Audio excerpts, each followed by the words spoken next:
Good evening. Demon Phil Comics and More New Jersey here with another interview this evening, and this one's going to get interesting. This is somewhat of a new artist that I picked up on my radar thanks to some of my friends on here, and well, let's just say her work speaks for itself. You're going to enjoy this. So on top of that, we're actually going to do a live draw that she will be doing while we're doing the interview. So she will have something that should be completed by the time we are done with the interview, which will be amazing. I have seen her in action working on some other things, and it has really come out well. But in preparation for this, if you're just coming in, if you will please go hit that share button so that we can go ahead and get this put out there as much as possible and get some more people into the audience with this. And if you are here, go ahead and jump in the comments and let us know you're here. Hey Jim, what's going on? Welcome to the show, buddy. Make sure we're sharing this out. We want to get as much exposure on this as possible. Tonight I have Ivanette Rivas Fornier that is here. She goes by Eve, makes it easier on me as well.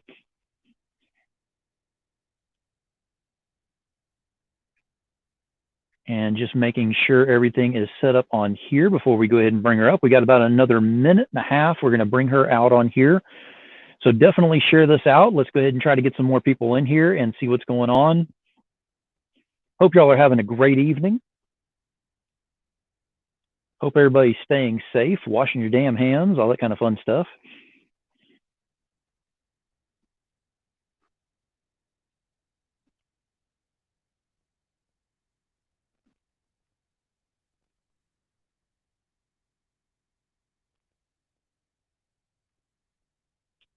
All right, so just before I bring her out, I just want to go ahead and say thank you for being here. Thank you for showing up tonight. And hopefully everybody's having a good evening and staying safe as best as possible in the times that are going on right now. I know times are tough and all, so I'm just trying to do my best to go ahead and bring some information, some talent, and some fun directly to your computers or your phones, just kind of help out the way that I can. I can't draw to save my life, so at least I can go ahead and do something a little different. So here's what I do. So without further ado, I'm going to go ahead and bring Eve out here so she can go ahead and introduce herself. And here is Eve. Welcome to the show, Eve. Alrighty. Alrighty. Hello. Hey, welcome to the show. Let's see here. Can you hear me okay? Audio is not quite picking up on my behalf, but that's okay. We've been having fun with the technical a little bit. Let's see here. Hey, welcome to the show. Hey everybody. Just real fast. Your audio is not picking up on my end, but I also got the live playing on as well. So Okay. I know there's like a 30-second or longer delay on there. let's see. Hey everybody. Do we need you to go ahead and jump out real quick and come right back? But I also got the live playing on as well. Never a dull moment on my shows.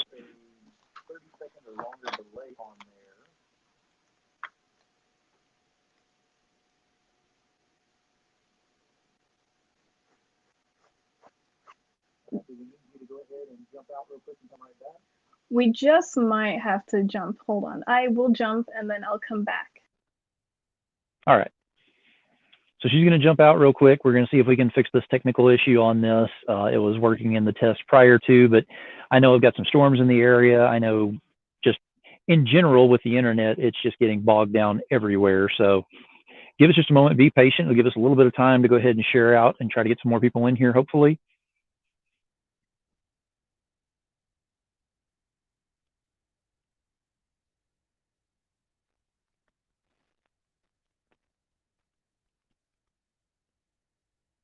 All right, she's working on coming back in. And again, thank you all for being here. Thank you for going ahead and watching. It's never a dull moment, and especially whenever you have some technical issues, hey, you roll with the punches. I'm not going to go ahead and stop. I'm going to keep going live. So if you have to look at my face the entire evening, sorry. But it looks like we won't have to go that direction because here she is again. Let's see if I can bring her in. All right, I heard you backstage. Let's see if I can hear you now. All right, can you hear me now? Yes, I can. Perfect. Now the world works right. Welcome to the show, Eve. Appreciate you being here. Thank you for having me here. I appreciate you bringing me here. Oh, absolutely. After seeing what you did in the live show that you put on a couple of weeks back for Luis Torres, yeah, I definitely needed to get you on the show, and that's where we are right now. But you drew a character of his. I believe it was Lily the Demoness that you were drawing. Yes. I was actually really excited when he gave me the description of Lily the Demoness because he messaged me. He's like, oh, yeah, I'm interested in having you do this cover or like doing some pinup art. And I said, okay, cool. Sounds like a fun time, et cetera, et cetera. And he first mentioned, he said, you should get some Lady Death vibes. And I'm like, all right, now you got me hooked. And if you're telling me that the work is going to be like that, that means I can go over the top with detail and like morbid and dark themes and making sure that your character looks powerful, because I'm all about making any female character that has a power or has a strength of some sort look the part. Instead of the skinny usual that you see, and don't get me wrong, I love a skinny, sexy woman, but I also like a woman that has a little bit of power, like it visually conveys power. So I was over the moon, and there I was, just 2 hours into it, not even realizing 2 hours have passed, just enjoying it. So I'm really excited to get it inked up and see the colors thrown onto it, and we'll see how that works for Lily the Demoness. I'm very excited to see it all together. Yeah, I am definitely excited to see it as well. Like I said, from pencils all the way to the end where you started kind of shading a little bit, and that's what we saw after, I believe it was like 2.5 hours on there, and it was amazing. Thank you. I'm still with the mindset of trying to get better with my work, so that's how I approach every piece that I'm doing. I always think of some new thing that I want to get better at. And definitely the Lily piece was one where I was like, all right, let's give her a dynamic pose. Let's try to get some Frank Frazetta pose vibes in here. You know, Frank Frazetta was really good with drawing women and making them look really strong. Oh my God, was he really good with that. So I wanted to make sure that if I was going to do this cover for Luis the right way, I was definitely going to prove that I could. Well, I saw that it was very interesting that instead of going ahead and doing a drawing and doing the whole messenger back and forth or email scenario, you were like, you know what, let's go live. I like that. Yeah, because I feel like with indie comics, I feel as though you want to get as much your fans, your real hardcore fans, into your work as much as possible, and see what's going on behind the scenes, because a lot of the hardcore fans really want to know, like, okay, what you got, what can you show us at least a sketch of what you're working on, or the lines or the inks, or a section of the script, something. Give us something to chew on for a little bit while we wait in anticipation. Absolutely. Now, speaking of which, we haven't even discussed, what are you going to be drawing tonight? So tonight, I've been dying to draw Donatello from the Ninja Turtles, only because he's like the most detailed and the coolest, really the coolest one of the whole group. And I wanted to give him a real turtle-esque vibe as much as I could, while giving him that mutant vibe. So we're doing Donatello. Love him or hate him, that's what you're seeing. There are a lot of turtle followers out there, so I'm sure they'll be loving this as well. But just being able to see something drawn, very well and very detailed as much as detail work and everything you put in there. It's going to look very nice, I'm sure. Yeah, I really want to make sure I kind of sort of do him justice with the whole sewer. I live in a sewer with my master, who just happens to be a massive New York rat. Um, so I kind of want to make them look a little bit rugged. Like, I want him to be wearing a t-shirt mask that he got from an I Love New York t-shirt that just happened to be purple. So I want him to look rugged. I want to make sure that any Ninja Turtle fan like sees it and like, whoa, looks like he was straight out of the sewers and not like some cartoon that is not a turtle, but some weird human thing that we're supposed to believe is a turtle. Now, let me ask you a few questions here as you're going Go along, for of it. course. So, what were some of the most influential comics that you had in leading up to you getting into comics? All right. Most influential, probably my first comic series that I got into, and to be honest, comics are something that's fairly new to me. I got into comics like 5 years ago. I was 15 when I got into them. Yeah. So it started with Tank Girl. And I got into Tank Girl because I am a big Jamie Hewlett fan. I also believe the man is Banksy, but that's a whole nother story. Um, and I just love to see his work on the gorillas, and I loved seeing it grow. And I heard that he did Tank Girl. I'm like, hold on, he did a comic? So I look back, and it's this wild comic, just full of little nuggets that are all pop culture references. And he was a big punk dude, so they're all punk references that I don't understand, because it could be A, that I'm too young for them, or B, uh, that they were more popular in the UK. So that could have been one possibility. But as I grew into comics and I started reading more and more, um, it just so happened, not that I was intentionally looking to get inspired by female characters, but I just got into She-Hulk. I got into Starfire. Of course, their 80s versions were the best versions, so I fell in love with the sensational She-Hulk and the Starfire comics, where she had the big, fabulous, big poofy hair. And I read her backstory, where she was, where her sister tortured her and subjected her to everything, and that was awesome. But as I kind of started searching for different things, and I found out about Preacher the show and realizing it was a comic, I started reading Preacher. And then right now, actually, I've been binge watching The Boys all day. And I was like, oh my God, Mm-hmm. there's a comic. And oh my God, it's by the same guy who wrote Preacher. So now I have to get into it. So the comics that influence me more today are actually comics that reflect the ugly truths of today. And that's kind of how I want to go about my storytelling in the future, once I'm able to do so at a certain point, which will be very soon, hopefully. Very nice.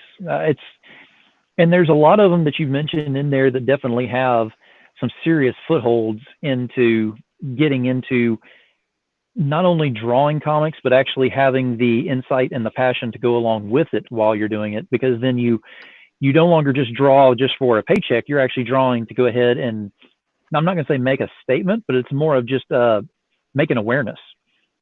Yeah, I just believe that comics are the ultimate version, like the ultimate storytelling or visual art thing that you can come across, and they've just been so overlooked. But most of the social commentary happens in comics, and it's so overlooked by artists who are very highbrow, and even those that are considered lowbrow. It's overlooked, and I kind of want to bring about the art of storytelling, and put some reflection of what's going on today into it. And Mm-hmm. I believe that if I believe the real storytelling happens when you make multiple different stories, but kind of like around a certain theme, you know, like issues, and they're not always going to be based around a character, because you can build up a character, yeah, and you have something to build up stories off of, but I feel like it's more interesting to diversify yourself and build new stories, you know, and challenge yourself. Like, what can I investigate? What can I learn about the world, and what can I learn for myself, and how can I teach it to people, and how can I show them my view of how I see things? So that's just how I like Absolutely. to approach things regarding comics, and what I would like to see myself doing in visual storytelling. Absolutely. And that kind of brings up my next question is, how did you actually get your start in comics? So my start actually happened when I had a chance encounter with my now really good friend and my mentor, Will Torres. I follow Todd McFarlane on Facebook, and I comment on everything Spawn, because I got introduced to him and his artwork and the story of Spawn. And I was like, man, this man is so inspirational. But back to meeting Will Torres, I happened to comment and I'm like, you inspire my art, etc., etc. And this man messages me. He's like, hey, I'm doing a comic, Saint of Assassins, and I would like to have female creators do some pinups for me, and I would love for you to do some art for my book. And I'm asking around, and I'm asking my parents, I'm asking my buddy who like owned a comic store at the time, and I'm asking everybody, like, does this seem real to you? Is this sketchy at all? And I just went with what my gut was telling me, like, just talk to the dude, and he said, you got the stuff that it takes to do comic art. I'd love to help you out on your journey. I feel like there's something here. And ever since, he's been helping me out. If I have a question, he helps me out. Um, I did a pinup for him for his story, Saint of the Assassins, which will be coming out soon in October. And we're doing definitely some more fun projects on the way. But I guess that would be my start in comics, and what kind of encouraged me to really pursue that passion. Definitely all starts with Will Torres, and I have so much to thank him for, really, because he has encouraged me, he has pushed me a lot to really go after this dream. Because it's really not something easy to make reality. It really isn't. And I had to prove to my parents, like, I think I can follow this path, but you just got to let me prove it. And they've backed me up, and I just showed them, like, hey, I'm doing this and that. And that's kind of just how I figured out I was going to end up drifting into comics. And it seems like it's definitely working. I mean, because you're definitely getting a foothold and beginning to get more notice on different platforms, different things that you're doing as well. Uh, so how, I know that you're currently going to school as well, correct? Yes, I'm a full-time college student as of right now. So how are you juggling school and your art? I have to slap myself in the face every time I feel overwhelmed and say, this is the path that you wanted to take, and you can cry about it all you want, but if this is really what you want to do, not everybody follows what they want to do because it's so hard. Just suck it up, Buttercup. Untie the knot in your underwear and just do it. Like, yeah, my plate is pretty full right now, but I honestly couldn't be happier. I work with youth stress, and I'm just so happy for all these opportunities coming up, and for the ability to just push my art to its limit, and find some new things to improve upon, and further prove that I can do it. I'm like the little engine that could. I just try and try and try, and I just try and do it. And And that's although the I'm best way like to do it. doing a bunch of yeah, and although I'm doing a bunch of different stuff right now, you ask me, if you were to ask me 5 years ago if I was gonna do comics, I probably would have told you no, because I'm currently following the animation track, but I'm doing that now with a switched mindset to use what I learned from the track to support my storytelling and how I make my characters dynamic in the future. And you can definitely see that you have an arsenal of different styles to use on there, because I mean, like I said, we saw Lily. I've seen some other ones. We saw a she spawn, if I'm not mistaken, was one of your other Yes. real big pictures that you had done. And then now we're going to Donatello tonight. So I mean, it's not like you're stuck on one style only. You actually have adaptability in there, which is excellent to have. Yeah, I believe that if you're going to follow this track, this is a personal belief. I don't have any foundation to say I'm not a professional in no sense of it, but you should not just stick to one kind of character. You should just don't just stick to drawing women, don't just stick to drawing men. Try to draw everything, because each art piece that you will do, it's going to lend itself to doing some really badass ones, and whether it's male, female, hybrid, creature, whatever, and you kind of just want to market yourself. At least me saying it, I'm not a professional in any sense of the word, but I feel as though I just want to market myself as, yes, I can tackle on anything that you throw at me, because I've done it all and I'm willing to do even more, even things that I haven't encountered before. You just gotta go with a growth mindset for it all. So that's just how I see it. Absolutely. Not necessarily a diverse style, but I'll definitely tackle on anything and give my input. I'm here because I want to strengthen your characters, not to make them look like everything that you've seen before, but to make them look probably better and even improve your story, sort of in a subconscious way. And that's a good mindset to have on there, because it gives a different perception to an older characters at that point. You're not just going, here's the same character but in a different pose. You're actually changing up the way that it's perceived, which is very good to have that kind of mindset. Thank you. And I've been working really hard on it.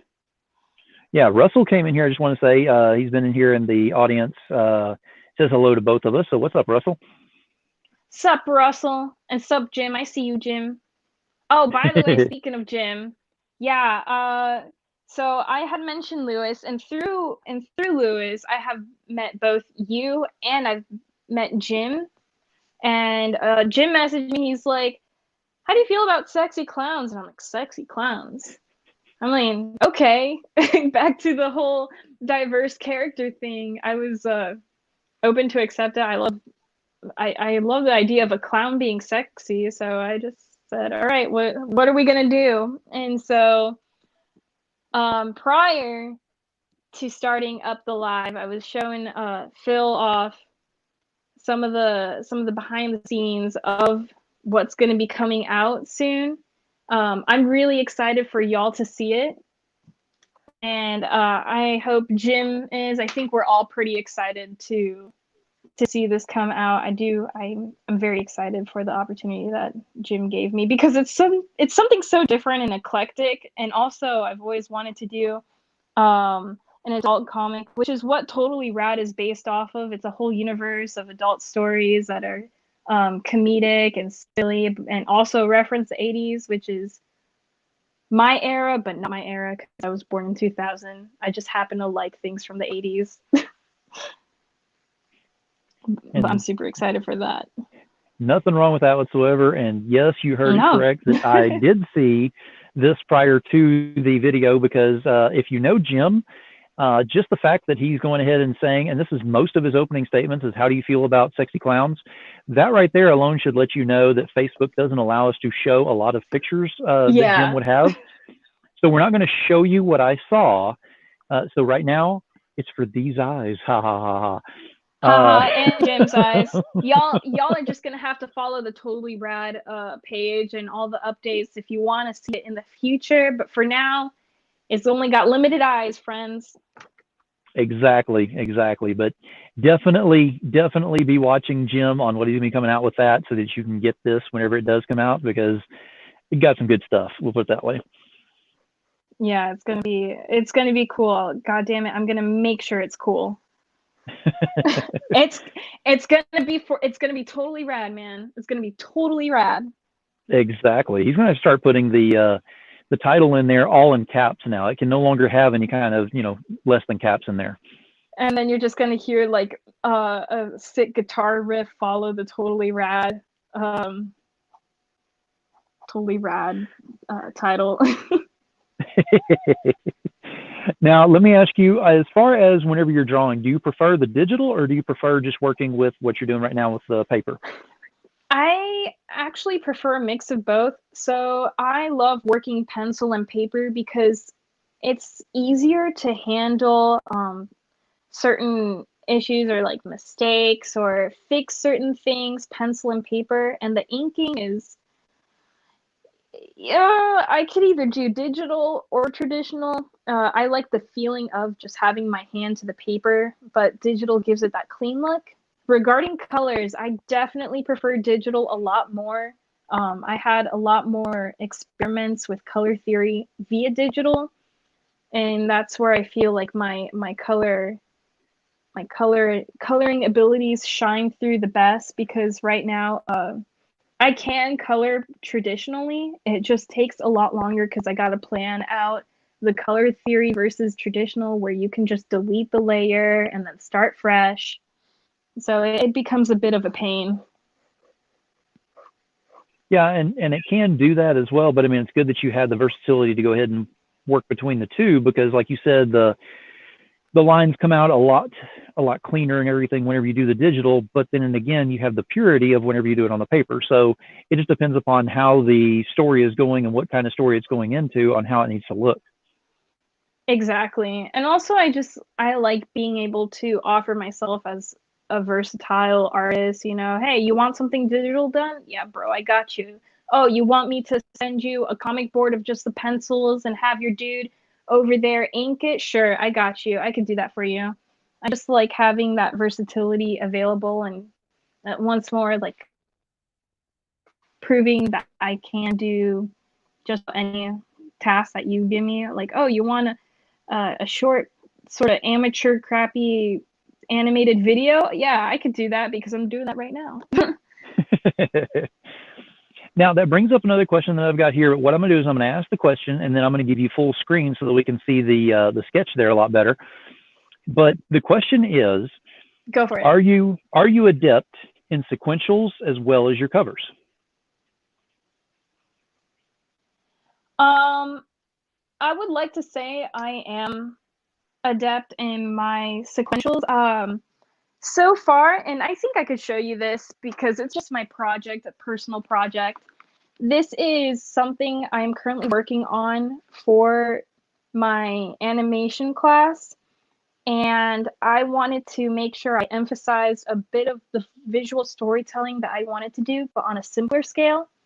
Um, I can't go crazy with the paneling because I have to take pictures of each individual panel, but I've got the body sort of in rotation, so you see it uh, frontal view, and he rotates sort of clockwise around, and the hatching gets darker and heavier, so it implies a bit of a really dark mood. Despite finding this little ball of light, it almost feels bleak. So I'd say considering where I'm at and how much of the sequential stuff I have done, I'd say I'm pretty damn good for just being amateur. But also, come May, once finals blows over, I do have the idea to write my first narrative, like narrationless narrative, no speech bubbles, no nothing. It's all just the visuals and all the hints that you can grab. That's how I'm gonna go about that, and I want to improve my sequential starting from there, and then make a bit of a short series of it with my buddy. Oh, that sounds great. And it actually brings up where you have the versatility on doing that as well, because a lot of people are looking for covers, they're looking for sequentials, they're looking for all kinds of areas in there. And so that just kind of ups your resume a little bit for that part. I will Yeah. say that in the comments, we do have Larry Patrick Haynes from Rebel Comics and Gaming. Thank you for being here, Larry. He didn't know this was happening. I know that's my fault. I did not put out the post in Larry. time on there. That's why you got to share this thing out.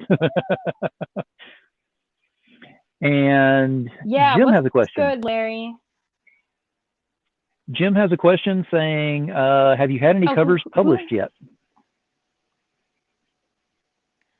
I have not had any published covers yet. However, I can't say I can give out too much yet about this particular cover I will be working on. I'm going to be doing a coloring job for a cover, so it will be my first published colored job cover very soon, and that will be it. Then it will be um, I believe Jim and Lewis. So nothing yet, but it's actually just all starting to fall on my lap. So we're gonna definitely get that worked in. And I'm very excited for those opportunities, especially since they're all very different in their own right.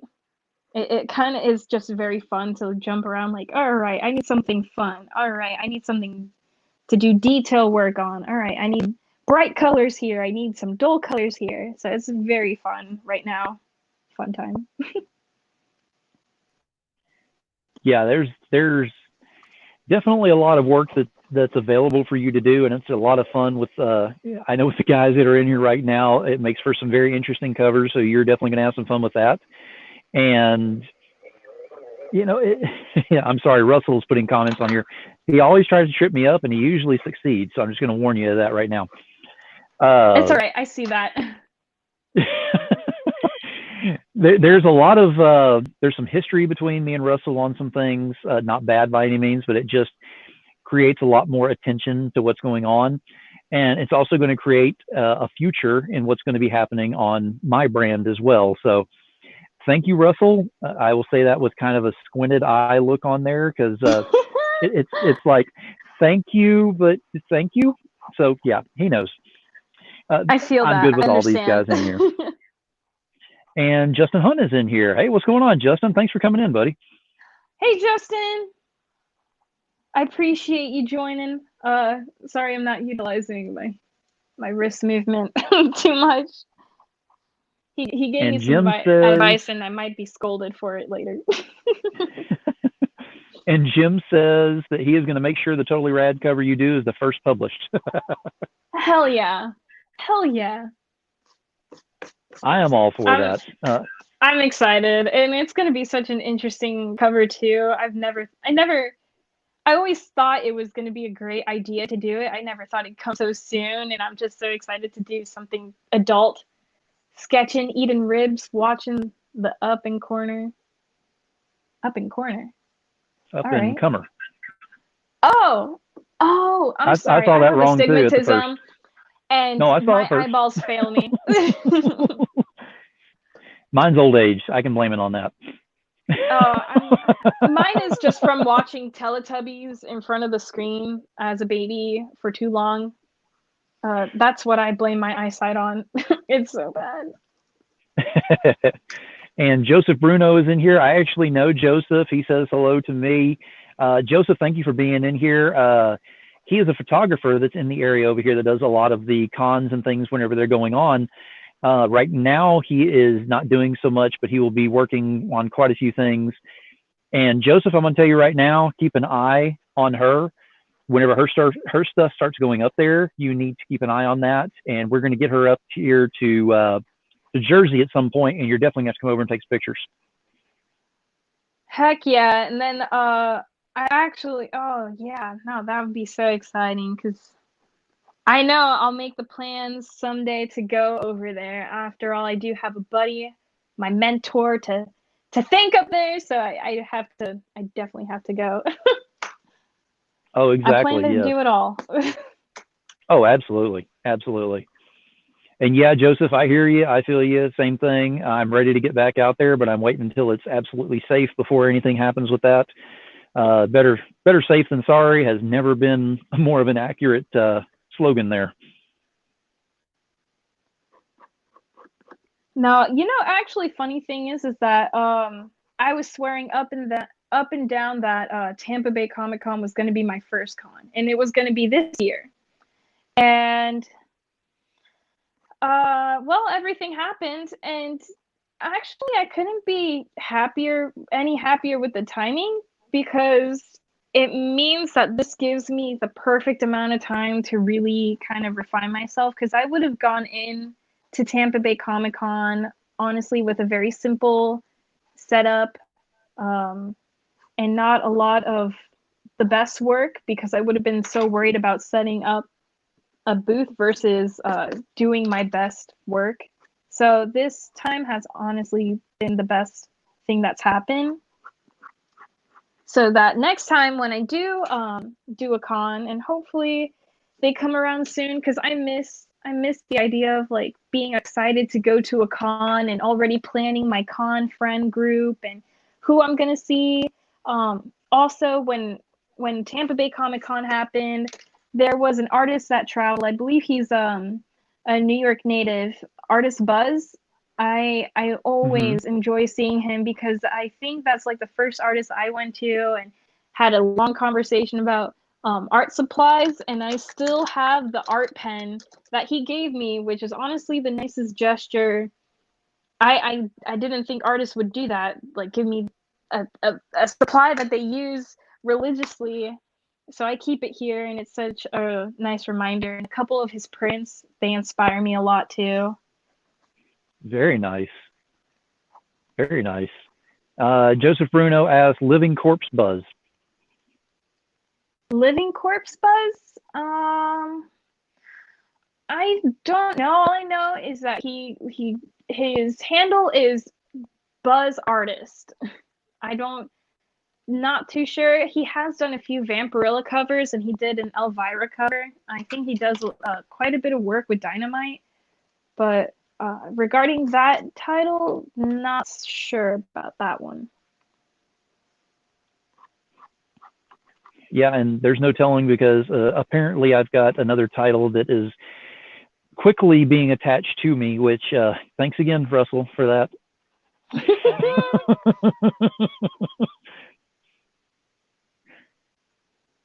Oh, okay, he draws the living corpse.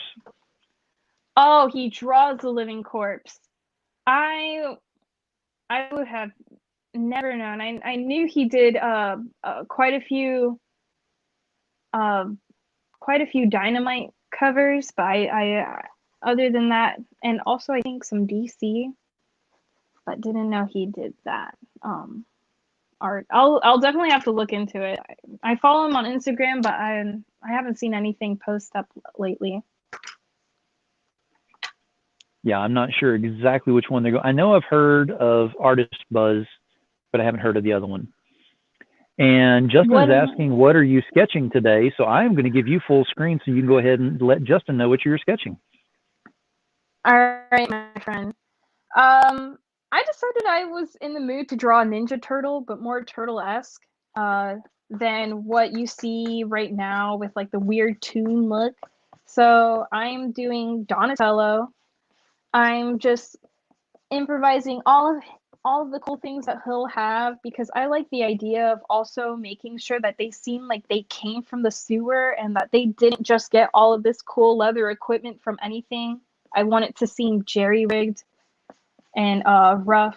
And when I think about it, I feel like the backstory to his mask is that he found an I Love New York t-shirt that was purple and ripped it up and said, I like this color, I'm gonna put it on my face.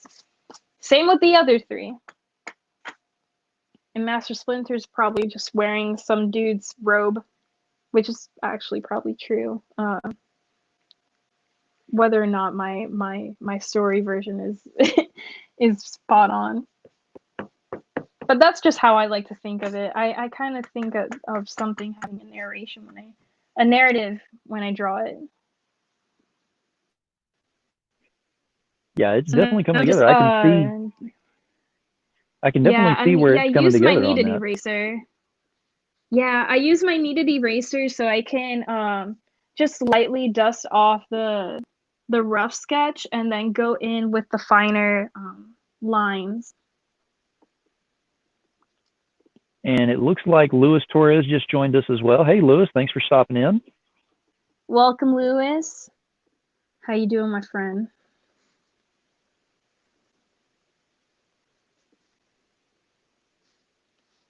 I also kind of want to emphasize his zygomatics, because with turtles, I was looking at rough turtle anatomy, and I'll go off a lot of tangents. You'll hear me like just drop random words because I just like to think like his cheekbones are going to be right next to his eyes if he does have a zygomatic bone. So there's that. See, whenever I drop random words, it's usually whenever I'm worried about getting a Facebook ban right afterwards, so I got to be careful of that. I feel that. I definitely feel that. I always thought like when I was gonna, because I felt like the opportunity was gonna come, when I befriend artists, oh my gosh, they're gonna see my Facebook page has a bunch of memes, and now I have to stop posting memes and see more professional. And then you talk to them and you realize, oh my gosh, these guys are just as normal as you are. In fact, Ariel Diaz made me feel so comfortable about the fact that I share memes, because that's all she does share besides her artwork is just memes. And I mentioned it in the comment. I was like, you make me feel so comfortable knowing that I'm not the only one that posts memes. Now, your mention about Ariel Diaz, that kind of brings up another question that I want to ask while you're doing this. And again, I'll give you full screen so that you can go ahead and show off after I ask. But who are some of the most influential artists that you've dealt with that have kind of just really stuck out there to you and helped you out with things, that kind of deal?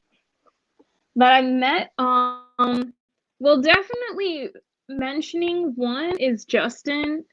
I never would have thought that this dude, as talented as he is and as busy as his schedule is, I saw his line work for one of the covers he did, and I think the one that stood out to me, it was he gave a sneak peek picture of a boot, and it was shaded in. It was a high heel, and I'm like, oh my god, that looks gorgeous.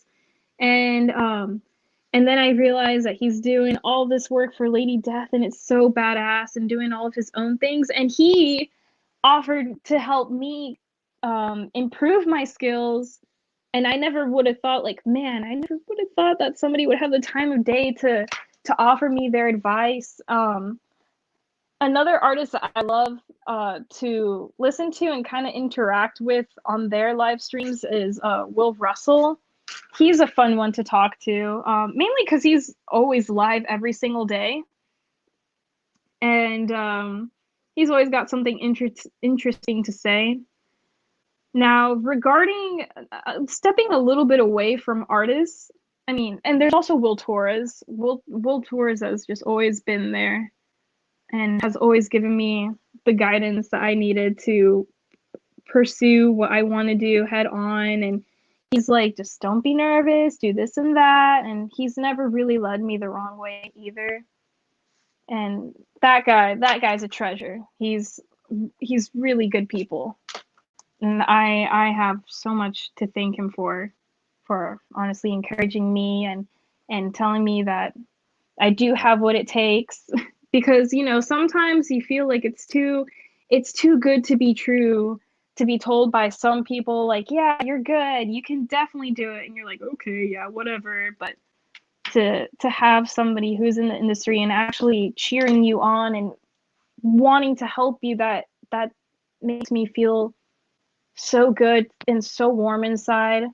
Like, you have no idea. Like, Justin and Will giving me their advice, I really cannot just put into words how good that support feels with such a, I guess, competitive field too.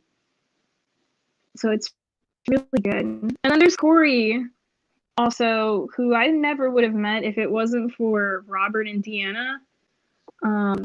Because first of all, I was doing a small time gig at a local comic shop just not too far from my university, and it was on Batman Day, I won't forget. And this lady rushes into the store And she rushes towards the back where I'm sitting there and another artist who has a comic and an established setup, a really nice one. He's there selling his stuff and it's really cool. And I just had like 2 drawn blanks and a few prints that the shop owner wanted to make and have me sign and sell. And she comes in, she's like, I'm here to see this young lady, and picks up a cover from me. And I never thought that there were fans out there that went around and told people, like big people, their names and such, but these people willingly and actually just voluntarily went around and said, check out this girl, check out her art. And through that, I met Corey, and Corey's given me advice, and he's offered himself, like, hey, if you ever need any advice, if you ever have any questions, you just let me know. And that's part of the reason how I'm in the Creators Corner in the first place. And that's my TED Talk on that one. Corey's also been there too. And I'm so excited for him and the Creators Corner because it's been really good. And he's managed to arrange it in such a short amount of time. Which, by the way, now that I'm on that tangent, I'm going to be featured in the Creators Corner Conline event, May 2nd from 8 to 9 p.m. So I'm really excited for the opportunity that Corey gave to me because he messaged me and said, hey, are you in or not? This is your chance. And I said, yeah. And granted, I accepted it, and I won't lie. You know, a lot of people will tell you, yeah, don't admit that you're nervous, but I was really nervous because here I am. I'm going to be exhibiting next to a bunch of established artists who already have their really cool setups. They have their amazing portfolios, and I'm going to be going after one of the coolest people in the industry, and I'm an amateur. I guess I'm an up and comer, you know, how I need to sell that pizzazz. How can I do it? How do these people do it? So just a lot of racing through my mind. Oh yeah, absolutely. I mean, you've definitely got all that going for you. Now, I want to say before we go on with this, Justin put in here, he has to bounce. Young lady, you keep getting at it. Thank you for the kind words. World is your oyster. And he says to me, he needs tasty cakes and pork roll, and we will talk vamps later. Oh yeah, we're gonna be talking vamps later. That's for certain, buddy. Yeah, Vamps. there's. Well, actually, I need to talk to you about that too, but that's going to be after the interview. All right, sounds good. So yeah, it's whenever you go to the cons and everything, it's. I think I said it on one of my other interviews that I had just recently, where I was talking about that we actually, if someone comes in and they're looking for Spider-Man or whatever, they can pretty much throw a rock and hit somebody that's doing a Spider-Man. But if they're coming in looking for, you know, my kid's not really into, you know, the regular superhero things, I need something that deals with bullying or something. If I know there's a table that they're selling something like that or promoting something like that, then I'll tell them, hey, you need to go over to that table. You need to go to this. Yep. So it's good that people are actually doing that because it does show the unity within the creative community on what we're doing to go ahead and get people out there. So that being said, is kind of why we're here tonight with Eve, is because of Lewis going ahead and reaching out to me saying, hey, she's going to be doing an online drawing interview basically for a cover job. Do you want to come take a look at it? And I was like, sure. Am I qualified? And he was like, well, you know, I want you there. So I was hoping that meant that I was qualified. He never answered, but we'll go with, hey, I'm going to go with I'm qualified. Yeah, he mentioned, he's like, you got these good people coming for you. And I know them. I can give my 100 honest word. And I was like, bro, I don't even get any weird vibes from you. So I trust that 100%. And here we are. And we've been having some good conversation. Jim's always sending me clown stuff. Like every day I wake up in the morning and I see a clown emoji in my inbox and I'm like, oh shit, what did Jim send? What's the clown of the day? So yeah, it's just been really cool. I get that too. Now, let me see. Lewis says, I anticipate seeing Eve everywhere in the coming year, which I agree with that one. I think that this is going to be the the new big name that's going to be coming out of 2020. And if it's not already happening, it's about to, because we're going to make it happen. Joseph Bruno says, if you're into vampires, the original Dark Shadows is on at midnight on Decades TV. Joseph, we're actually talking about Vampires of New Jersey, the series that I don't want to get too much into because I'm not taking away from Eve on this one, but the Kickstarter that's going to be happening next month. So you'll be seeing a lot more about that here very, very shortly. Go for it. I'm actually curious. I might as well be curious with the rest of them. And Larry says, do not forget to look up for Vampirella Strikes. Oh, yes, the book that he was looking for because of my live book sale. I will look for that, Larry, I promise. And Jim says a lot of sexy clown stuff. Yeah, sexy clown a lot. I love it. I look forward to seeing it every day. I'm like, I'm just gonna wait for my message from Jim. What's gonna be the sexy thing today? And then I hear the ping, and I'm like, yes. Yeah, exactly. Russell says, so on May 4th, do you send a Kylo Ren clown Jim? Oh my God. So, Russell, I'm going to tell you right now, and I don't think Eve's going to mind on this a bit. On May the 4th, I will have Jim on in a live interview. So everyone that's here right now needs to know about that and be prepared for that one. There will be 2 interviews. There will be the interview that I can go ahead and have on Facebook. There will be the after hours party interview on YouTube afterwards. So I will give y'all both of those whenever that comes available. Hell yeah. And I'll be there. I got to support my clown, my clamily. Absolutely. And Jim, you are absolutely correct and very wrong in that, but it is true. He said that I get it during interviews to make my face red, and yes, he does do that. Wow. Let's see. Larry, you know what? I'm going to go ahead and say it, Larry. Larry wants me to tell Eve that he is your number one simp. I see him simping. I see you simping, Larry. Oh, Lewis, don't go into what a simp is. Not right now. No. Larry will be all over this show. And there he goes. That's honestly he answered been his that quick. favorite word. His favorite word. Russell, you were definitely getting an invite. That is an absolute promise on that. I want everybody there for that. We're having fun with this. We're going to even start doing kind of an after hours, just get on board if you want to get on and talk and shoot the breeze about some comics and some things going on in the world. As long as everything stays positive, I am fine with that, and we'll just have some fun. Heck yeah. God. And all right, we've got quite a few people in here. They're talking up a storm right now, which is great. Now, let me ask you, while I've got you on here, what has been your most challenging assignment that you have done so far? My most challenging assignment. It was actually really interesting. Now I got to think about it. Well, that's what I like to do whenever I ask the questions. That's actually a good question. Now I got it. Now I'm going to sit back and think.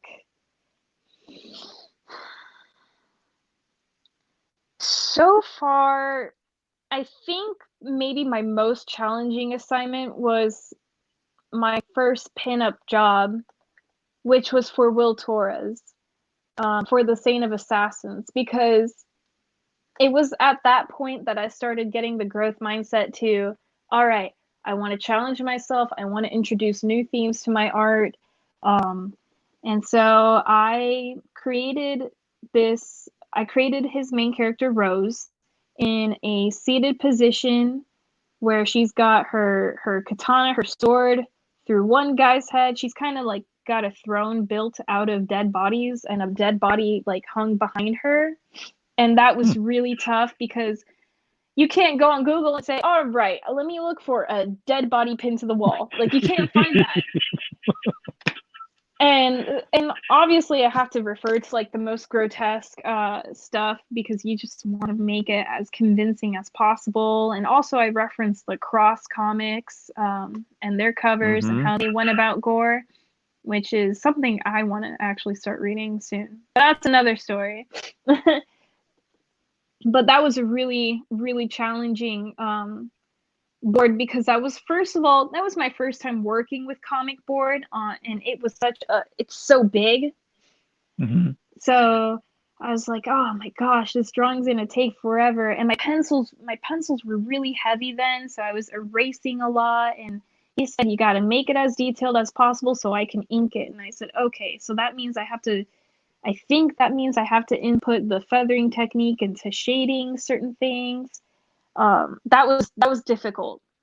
But Mm-hmm. since then, because of that project, I've been trying to incorporate different things that I can do to improve the technical side of my art. So I'm not that nervous to be taking on difficult projects. However, on my own, I do try to take on difficult drawings, like Donatello here. Not quite easy, but also that just makes it more fun to draw. And I think that's why I have a hard time thinking about what's difficult to take on or whatnot, because the difficult ones are the most fun ones. Yeah, I mean, I completely agree, and that does bring up where you've got a lot more stress on you because it is the first one, and then of course you can't really look up that much on Google because eventually you're going to get a knock on the door from people who actually talk into their wrists. So you want to be careful of that. Yeah, I try when I do a drawing, and the reason why it takes me long to do one, like Donatello, honestly, any other artist who was doing a regular bust could have finished Donatello in like 30 minutes, like a sketch in 30 minutes.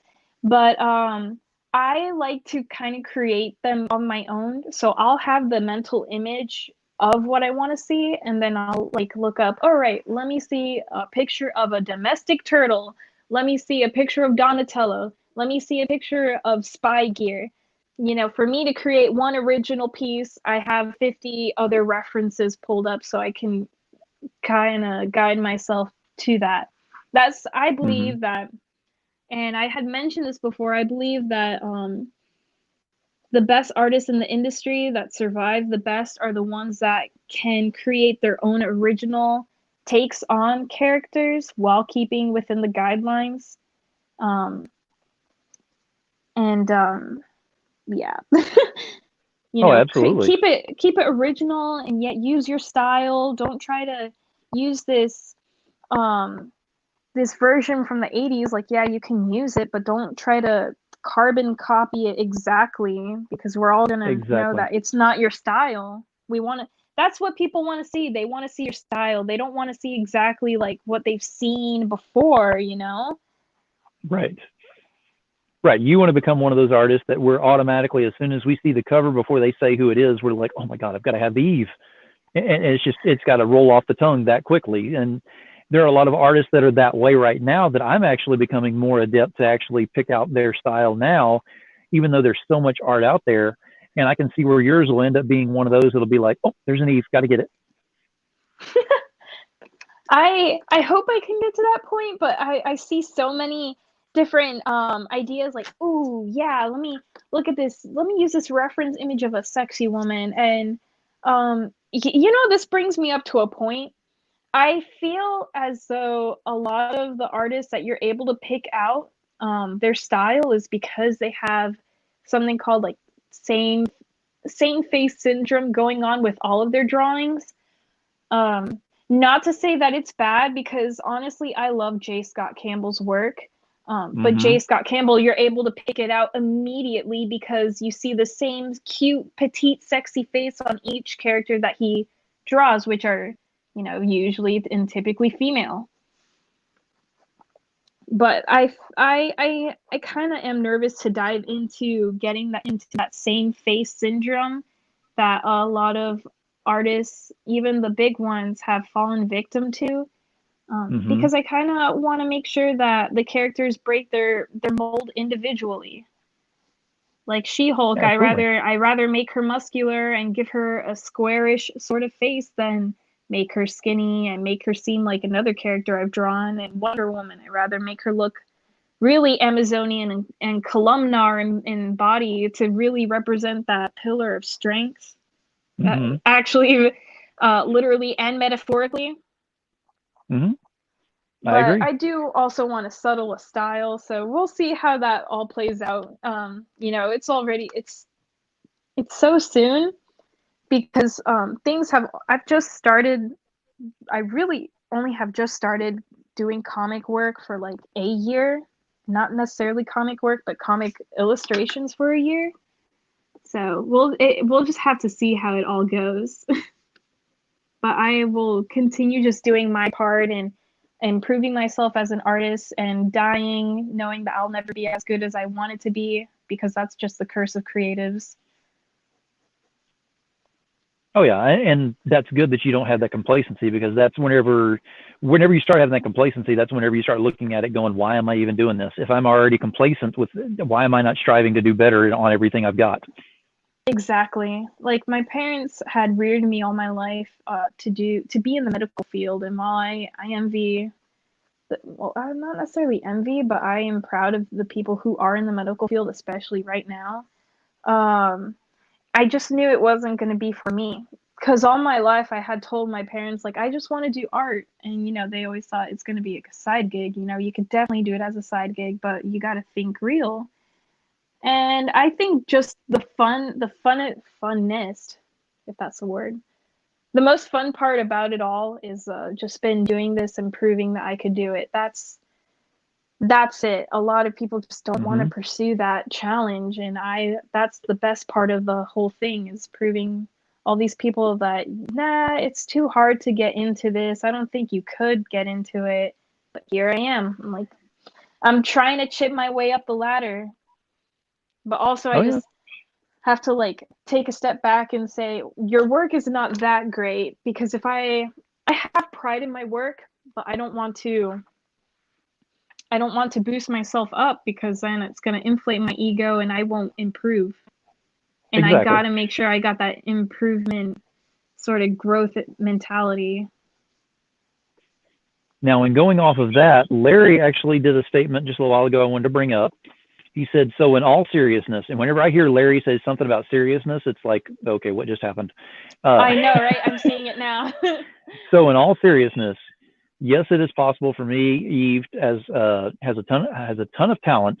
She will be the new blood for up and comers, and she will be watched. And someday we hope she will grace Niobe with her skills. I agree with Larry on this on all aspects. Actually, I would love to see you do a Niobe as well, because, and I'm going to give Larry the shout out on this one right now.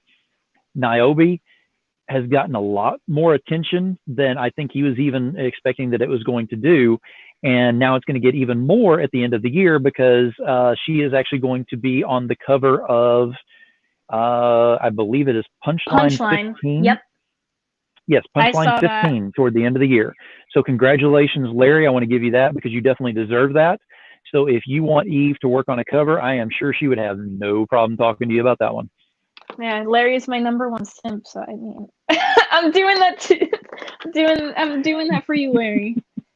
I got it. Oh, Larry's going to record this, something fierce. He's going to be like, oh, I'm he's going to play that over and over he's again. gonna post it. He's gonna post it. He's like, Simp Nation, we got another one.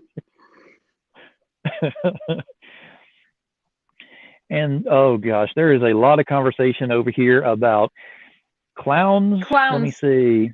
So first off, it I see starts off with clowns. Russell says, I hope Jim brings clowns frozen in carbonite. I need a souvenir to bring home. She hates clowns. And Jim comes back with adventure, excitement. The clown craves all these things. Yep, that sounds like Jim and what he's doing. And I've never May seen 4th is somebody going to be so fun. devoted to the idea of clowns. Like every day is just a clown day.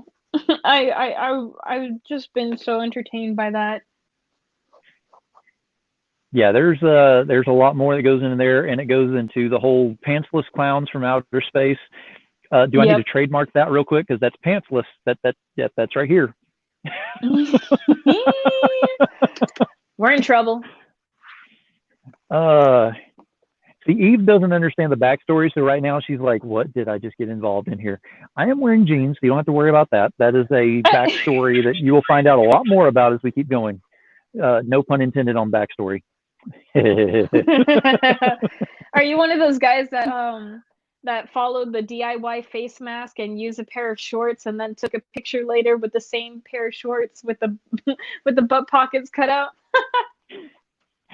No, but I'm sure somebody's going to come up with that meme for me now. Thank you for giving him that idea. Oh no, I'm sorry. I've been seeing Oh, that just floating around everywhere where people are wearing their, I guess, homemade buttless chaps with their face masks. Hey, what I do on the weekends is my own business. Thank you very much. More power to you. You see why I get along with this crowd so well, because of these kind of things. I don't have the artist trust talent, me, but I walk around with the chaps, so I'm in. Hey, chaps are definitely the piece of clothing to have if you are a man, and capital MAN man. Chaps are the fashion. Just saying, fellas. I can neither confirm nor deny said statement. All right, let's do one of those. I don't know.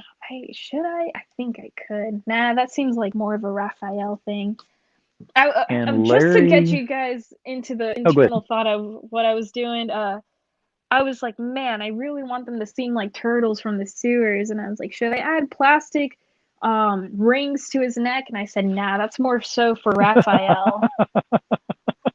It's such a hard look, but only Raphael could pull it off. Larry says that he is at work. He's watching this. He's signing books for the mail. So he gets a lot done at work. I know that. I've seen him many, many times where it says that he's working on the comics at work. So he's definitely getting stuff done. He's got the most opportune job to do that. So more power to him for taking advantage of his time.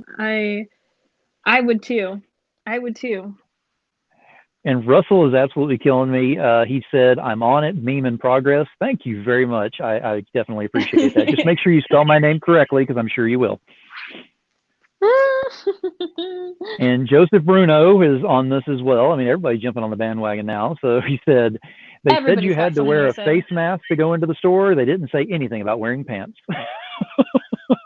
Listen, man. I mean, they got a set of rules listed at the door. No shoes, no shirt, but I didn't see nothing about pants.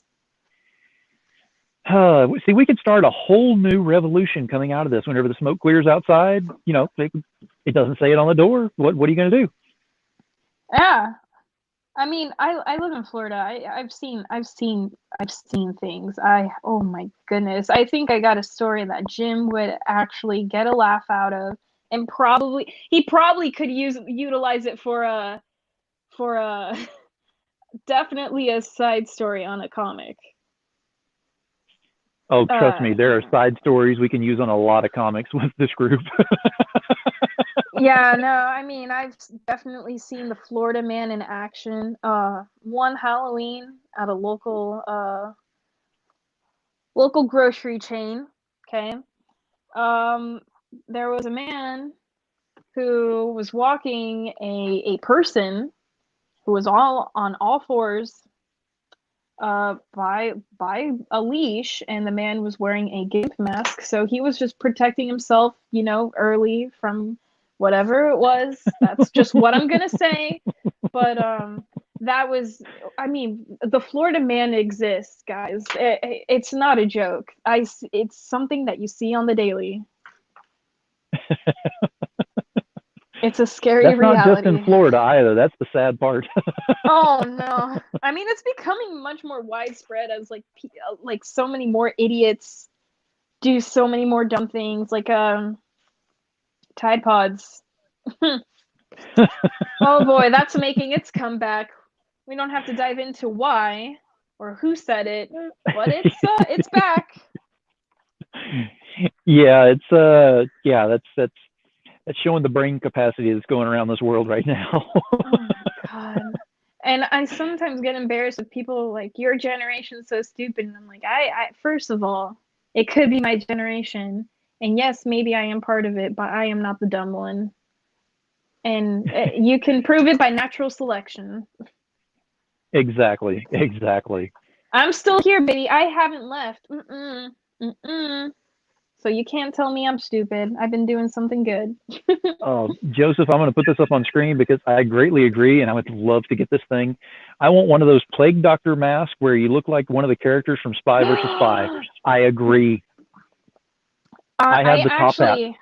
I have the plans to get one just because the place I work at is that edgy that if I got one, it would be very normal.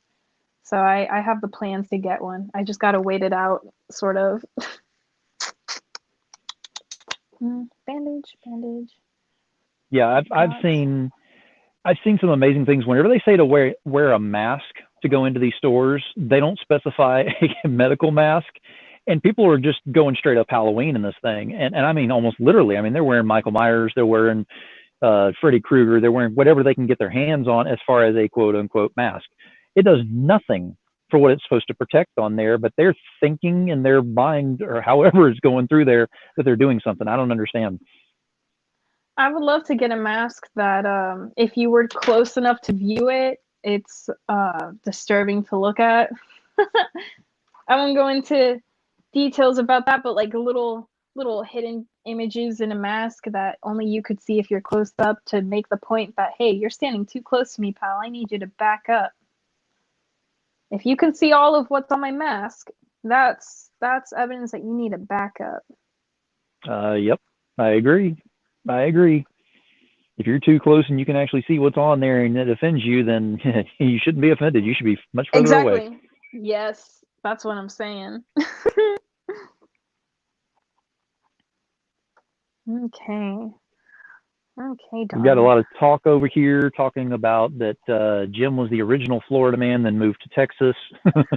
I could believe that, and I could believe it even more in that he puts Texas into perspective. And weren't like a bunch of like killer clown movies like based in Texas, if I'm not mistaken? Either that or New Jersey. Why does it always have to be where I'm involved? What are you trying to imply over there? Nah. I'm like thinking of any clown, like killer clown story, and I immediately think of Funhouse. And I'm not sure where that was either. It was like New York, New Jersey. Pretty much, yeah. Yeah, wherever, they have to get the Coney Island sort of feel to it, so they'll probably film around things there or make the setting something close to it. Okay, hang on, Russell. I'm gonna put this up here because Jim needs to pay attention to this. Jim, if you did not see this, you need to be looking at this. Totally rad, it's totally rad. Max Beyond Clouderdome. Clouderdome. Totally rad Max Beyond Clouderdome. If I've never seen a title that needs to be on one of the Totally Rad comics, that's one right there. That has to happen. Now we're not going to hear the end of it. Russell is just generating ideas left and right, throwing them out there, and people are like, hey, I like that one. Hey, I like that one too. Halloween edition is going to be Funhouse. Or it's going to be Alice Cooper Goes to Hell. But as a story. Absolutely. Okay, let's see. And Jim says, I blame Lloyd Kaufman for making New Jersey a toxic state. Hi.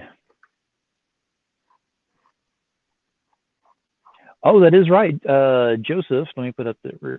He said, I think Redonkulous Entertainment had a baklava mask they're putting out. Redonkulous Entertainment, I need to get them on my show as well. They are local here as well. And have that's a great, awesome. They run several series that they're doing. And yeah, for them to have a different mass, I definitely need to look into that as well. But they would fall in very well with this group. Yeah, I definitely need to get y'all introduced into there as well. And Jim says he is using that. So Russell, you and Jim talk about that because that needs to happen. And Jim's writing all this down. I don't doubt that for a second. I would love to see the book that he writes down in, but then again, I think I'd be terrified. So I'll leave that one for you, Jim, to go ahead and keep over there in your own personal stash because, well, I don't want to be an accessory to anything. I feel like if I see Florida Man in a story, I'm gonna lose it. I'm gonna lose it. Oh, I'm sure it'll happen some way, somehow. Yeah, like can already see the panel unfolding. Like somewhere in Miami, not in a sewer, singing "Amazing Grace." Yeah. Eve, I'm going to go ahead and pop down here real quick into backstage. I'm going to give you full thing on here. If you'll go ahead and show off what you've done so far so they can see what you've got going on.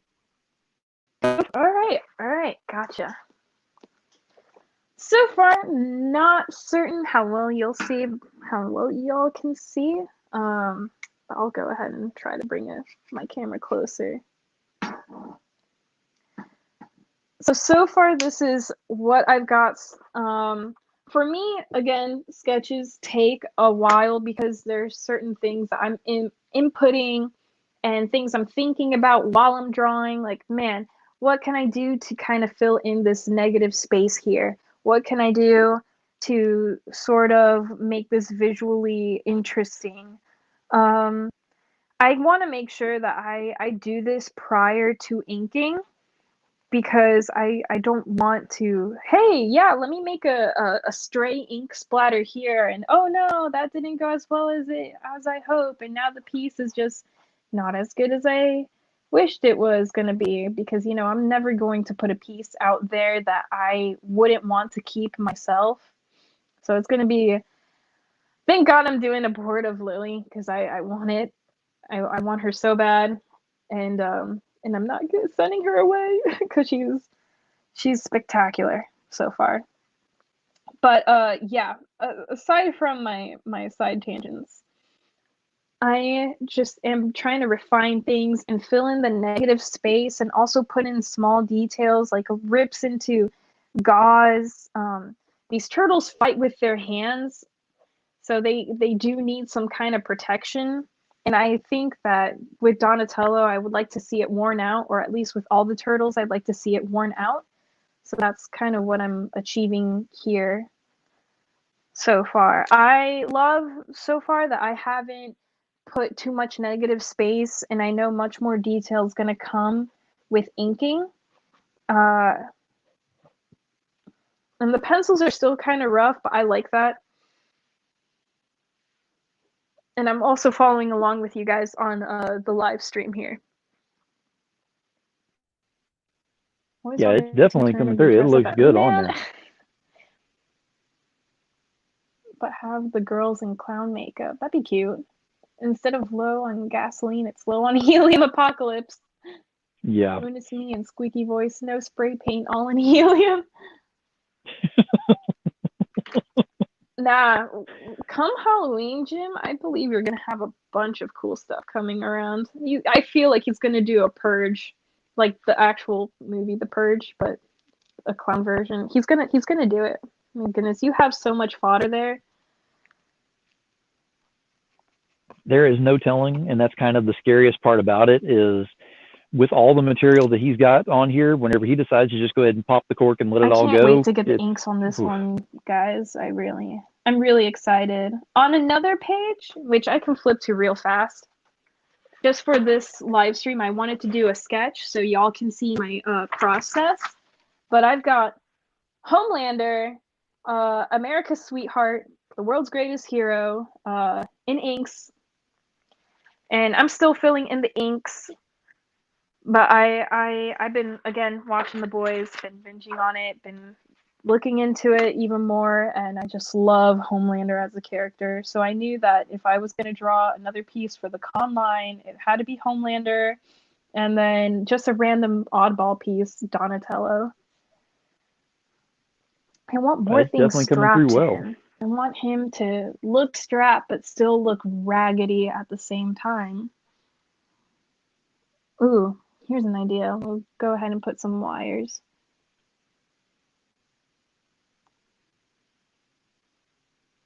Like those really weird rainbow strips. Maybe he'll utilize some broken computer parts and manage to make them functional again. Oh, Phil, I don't know if you're speaking, but your audio isn't working. I noticed that you've been popped back in, but I haven't been able to hear audio from your behalf. Uh-oh. And Is it could anyone be else just hearing an me error over there? on me too. Let us know if you can hear us over there.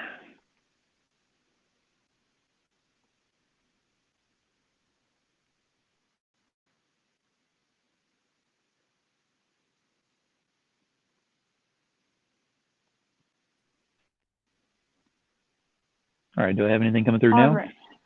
Now you do. Okay. It's a night of technical issues. We're going through this. We're having fun.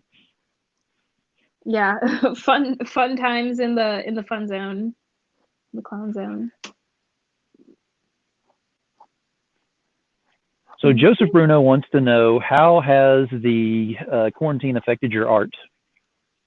How has it affected my art? If anything, it's actually given me a lot more time to really do my art and kind of refine my skills where I want to. Uh, the only way that it has affected how the situation has affected me is just through school. Not that I really took advantage of my morning drives, my afternoon drives to and from school. Um, but I miss them a lot. They were just really simple things, and I miss them a lot. And also because my classes are all art based, and they all need to be sort of in person, and they work best in person. It's just been kind of confusing, and it's just not so great communication. Again, I don't blame the professors because one, they're students as well, and two, it's a situation that they never thought they'd be put in, and something that the school never really prepared as a backup plan in the event of this happening. So that's how it's affected me. And also my job currently, the place I work at is closed. So I'm not able to work, but honestly, I'm blessed because I do live at home and I do have parents that do care for both me and my brother, and support us and make sure that we're taken care of. So I've been in really good hands, and I've been very fortunate.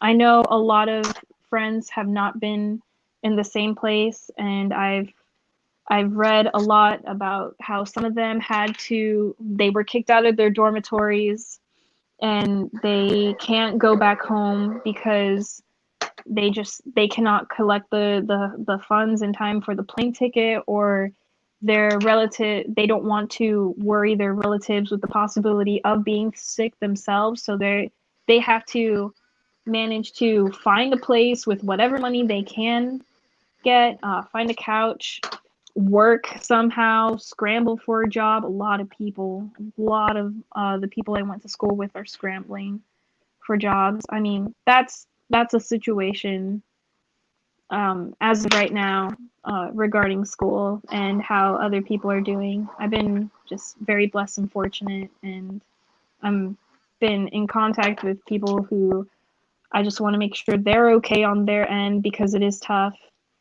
So that's just how it's played out for me. It's more so school is the worst end of it. Yeah, But I've been real doing quick, good for my art. Russell had said, got to go to bed, guys. Got to work in 5 hours. Everyone have a great night and always stay pantless, San Diego. Russell, you take it easy. You be An safe, buddy. all-nighter. All-nighters over here. It's finals week, man. Ain't no And breaks. Joseph Bruno did say it's a challenge to do things online that were never done online before. That is very true. I've done some online stuff on my end, I know, but I have done a lot more throughout all of this. I know because y'all are having to see me a lot more often, and I apologize for that, but it is what it is. But You're making the I know best with of this. exactly, you know, life gives you limes, you make a margarita. Uh, Exactly. but I know with Eve, have you done so much online before with all of this, like with the art and all that you're doing now? I mean, I know with the school is one thing, but actually doing with like the online cons and things like that, that's something totally new as well, correct? It is something I never would have thought of as a possibility. Like, it's not the first thing that you think of. You don't think of an online con when you think of a convention. You think of a actual place where people meet. And and then I hear online con, I'm like, man, what? That doesn't make sense. How are you able to experience what you see in a con? And Greg and Corey, because they're the ones I've seen it happen with, they've been making it work really well. They give the artists their time. They let the audience interact with them, and it's worked really, really well. So I'm kind of excited for it, and I will just have yet to see how it's going to be, because it's going to be part of the new normal. We're going to see the emergence of a lot more online cons, and that's just how it's going to be. So Yes. as an artist and as a creator, and like everybody else who is the same, I'm just going to have to adapt and make sure that I make myself I give myself my own presence and sense of professionalism online, so that I can interact with people better, and also they can find me better online as well. So this is definitely the time to mess around with learning how to code for a blog. Mm-hmm. And I used to do my own little bit of coding because I used to role play, actually, and I think that's probably the beginning of most of my creative writing stuff. Um, because I used to role play on forums and improv with people in chat rooms. So I've programmed for my own blogs to tell the story of my characters, and because people are attracted to a nice looking blog. So I just have to adapt to the situation, and I can, and I got the time to, like other people who are also trying the same thing. Mm-hmm. So it's all a matter of that. Now you bring that up. Do you have any aspirations of possibly writing your own comics? Absolutely. I mean, I have aspirations to write some short stories regarding a comic that follows a particular character. I have yet to think of something, but if anything, it's going to be of that same sort of malice style that Garth Ennis sort of has, because I just love the how you can relate to such normal characters that really don't have any superpowers and are just very clever, quick thinkers, witty. That's what I like to see. I like to see normal people placed in difficult situations, or being Right. presented with things that they've never been presented with before. Mm-hmm. And I had said it earlier, I just don't like happy endings. So a lot of the things I'm thinking about just don't have happy endings. I don't want to have a happy ending. I want something ambiguous. I want you to not like me, yet love me later when you realize how brilliant it is. Not to stroke my own Yeah. ego, but No, no, absolutely, absolutely.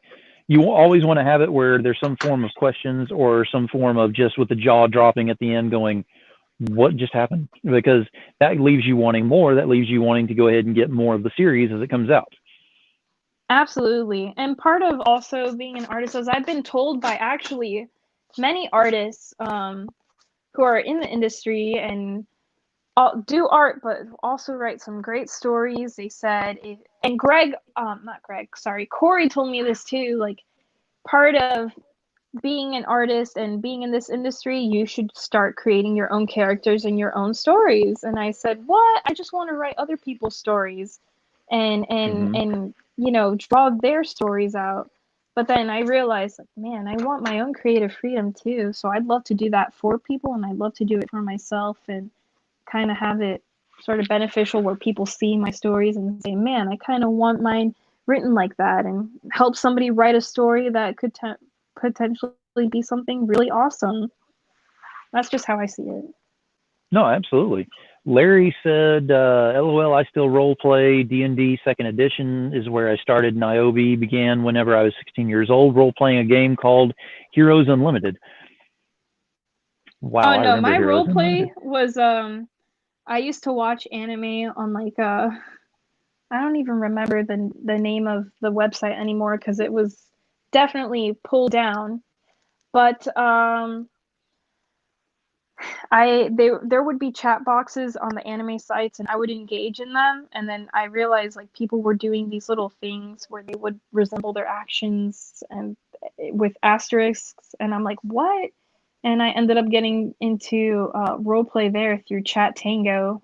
It's definitely not the same anymore today. Not a lot of role players today, Hmm. because a lot of the forums and places I used to role play on, they're not as active as they used to be, which is a shame. But that's just because people have found more private settings. And again, D&D is getting big, so people are using their creative outlets there.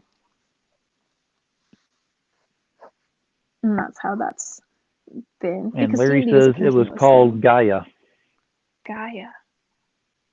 Gaia. Oh my goodness, that sounds very, very familiar. Gaia. That sounds like a game. I don't know. I felt like I did a beta for something of that sort. I can't remember if it was a game. I do that title's vaguely familiar, and that's gonna bother me the rest of the night. I'm the same way. If I can't come up with the answers, like Google's got to get it for me, or I'm not sleeping. Yeah, I mean, I'm not sleeping anyways, but I'm not gonna be thinking about. Well, I am gonna be thinking about it because I'm bothered. Man, Gaia, jeez, wasn't it? I feel like that was some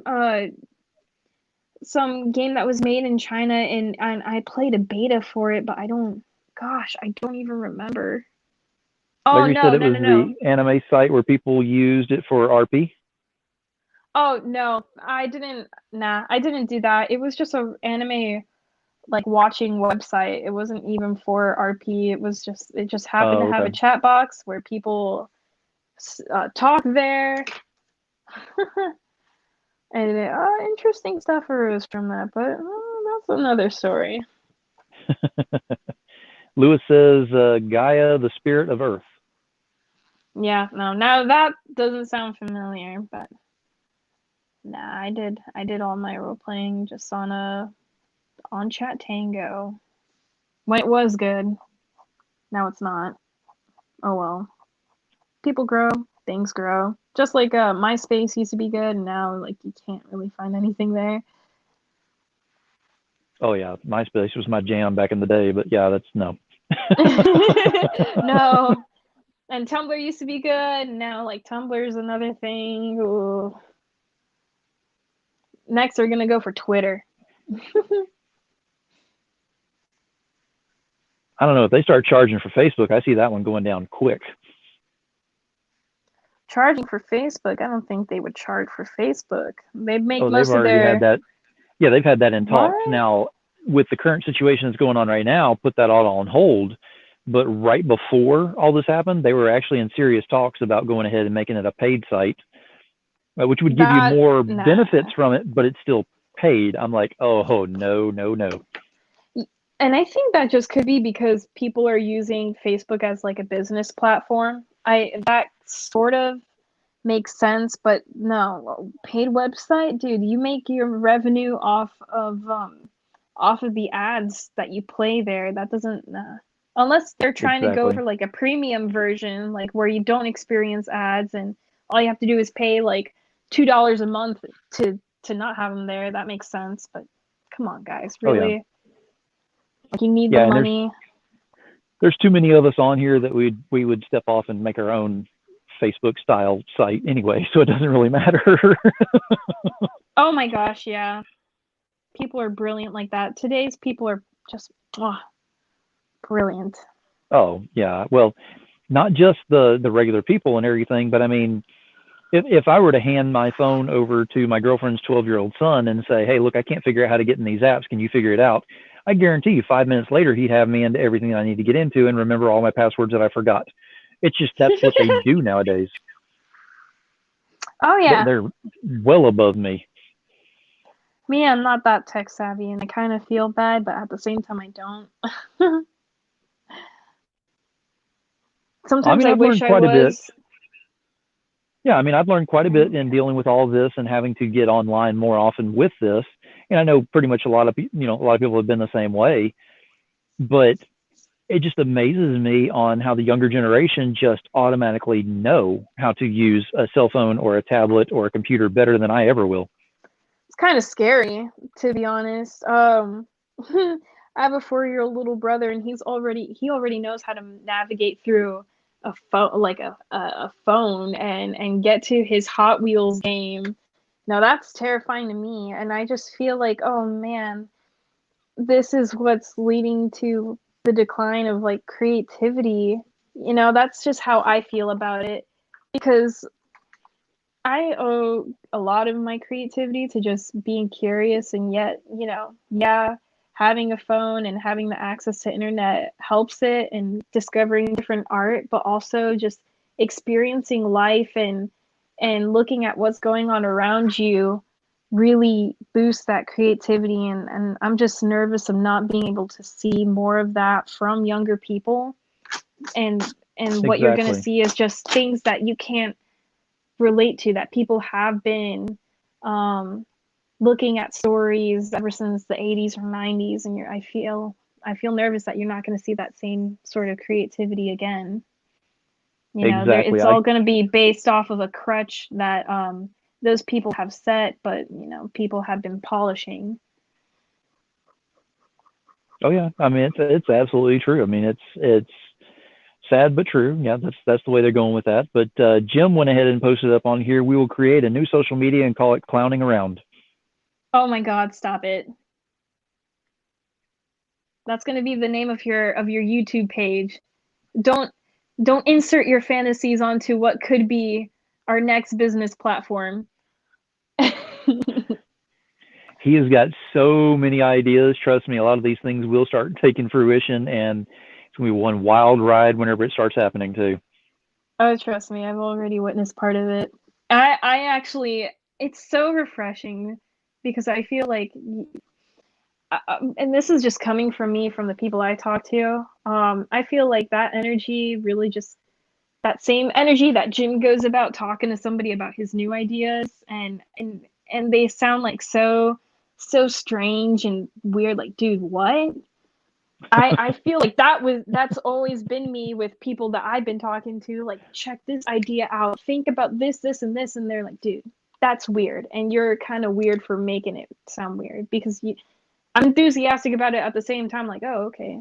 But then Jim's like a breath of fresh air comes in, not afraid of seeming weird, and he's like, all right, think about this. What if we put a clown in space, in a clown car? It's that energy, and I love that energy. I don't care about weird people. You're not gonna scare me off, unless you do something very borderline creepy. But I love weird, strange, energetic people, which is this crowd.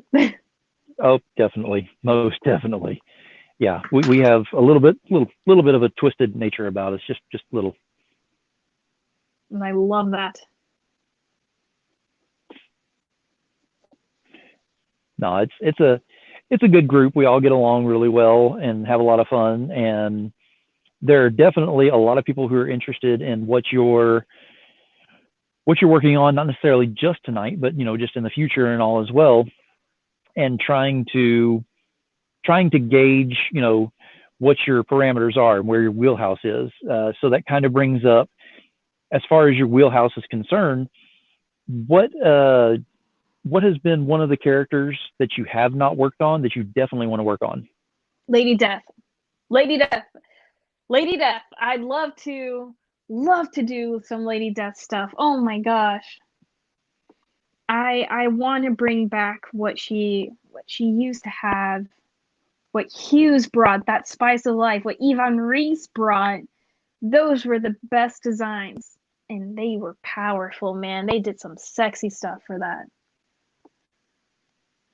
They Oh did it yeah, justice. I completely and totally agree on that. In fact, while you were talking, I coined up real quick because anytime that Yep. Lady Death is mentioned, I always coin up because I know they're waiting for me on that one. So not going to happen, guys. I'm not buying any rounds.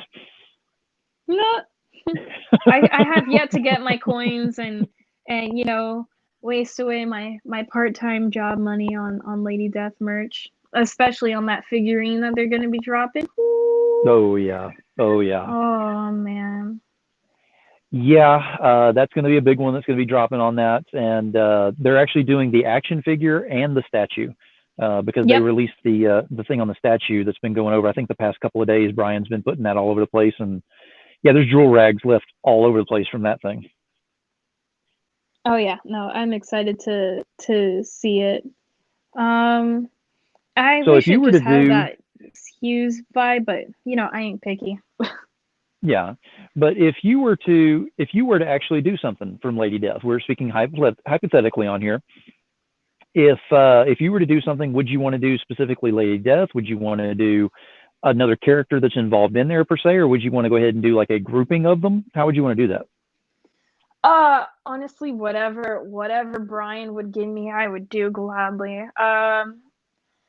I would love to do just about any character, but top one would be Lady Death, and if I could, I would draw Lady Death holding Lucifer's head, riding Visago, demons behind her, making her bringing back that glory, bringing it back.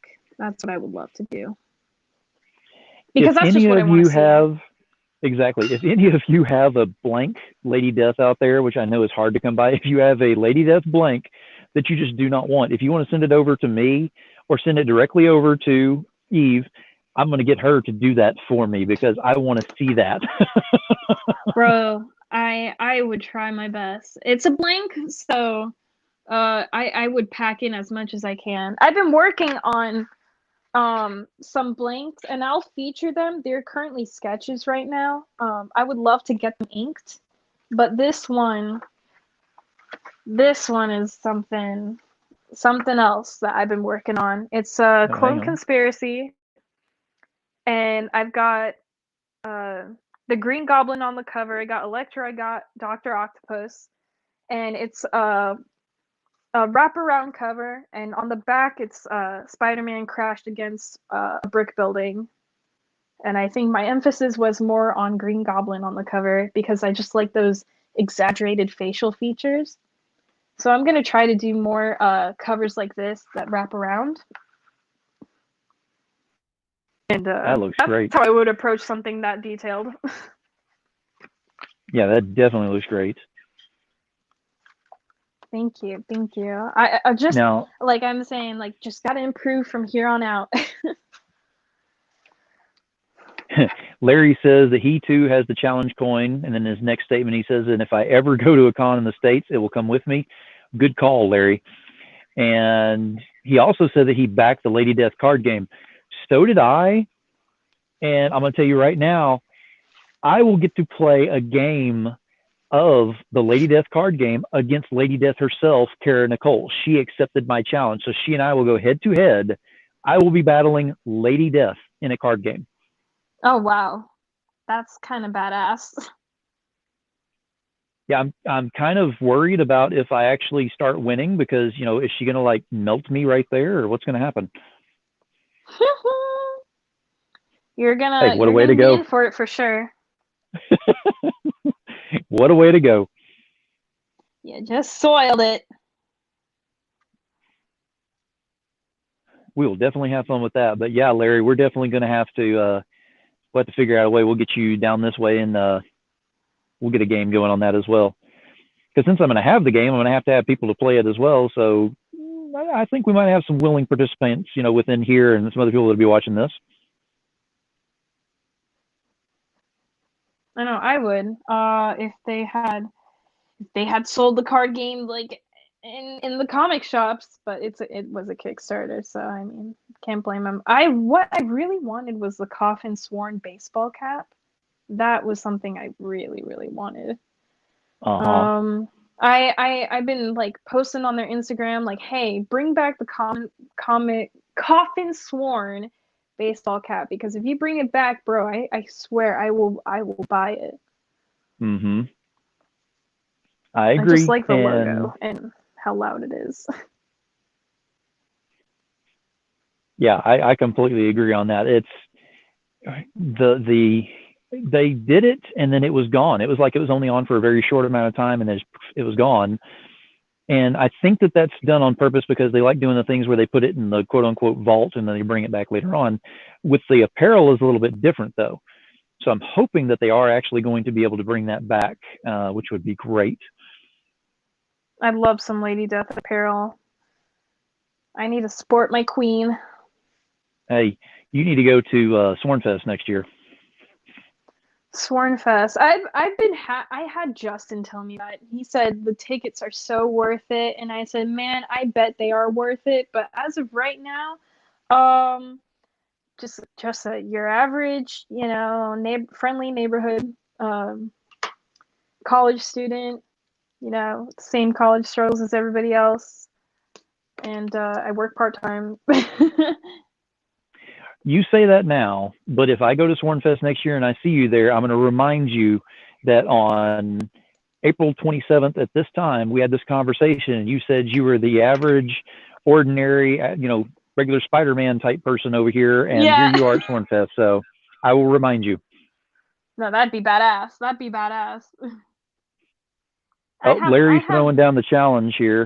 He said that Oh, he would challenge me on the game, even if it's online somehow. Larry, we're going to have to figure that out, buddy. The game is coming out, I believe, in August, which is right around my birthday, which would be phenomenal. We're going to have to figure out some way to get a game going. I feel they should have done like an online version, like for The Witcher, because Gwent was so popular in the game. I think they did like an online version of the card game Gwent. Uh I huh. don't know. You'll just have to. Somebody's just gonna have to pull the strings with Brian Pulido and say, "Hey, man, um, try to get an online version of this game started." Well, the guy who actually made it, Ash Madsko, I can never say his name correctly. Uh, he's the one who actually came up with it and all and did it. So he's the one that we can kind of present that to. So if anybody knows him or can get a hold of him, I know I can as well, but just the more the merrier. We can kind of let him know, hey, we're here now. Let's play some games. So see if he can go ahead and say, look, if you want to go ahead and get it, this is what we can do. Even if he charges a minimal fee just to have it digital, that would be so worth it. Mm-hmm. And then have like an online presence with it, like an online Yeah, community, and build that up. That'd be cool. Like I invite exactly. somebody to play this game with me, and we're gonna bet, I don't know, bitcoins.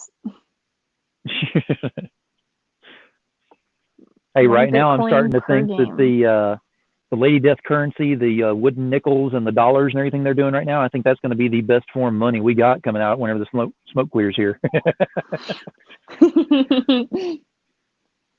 Hey, like you're going to the gas station. It's 3 in the morning. Do you accept coffin coins?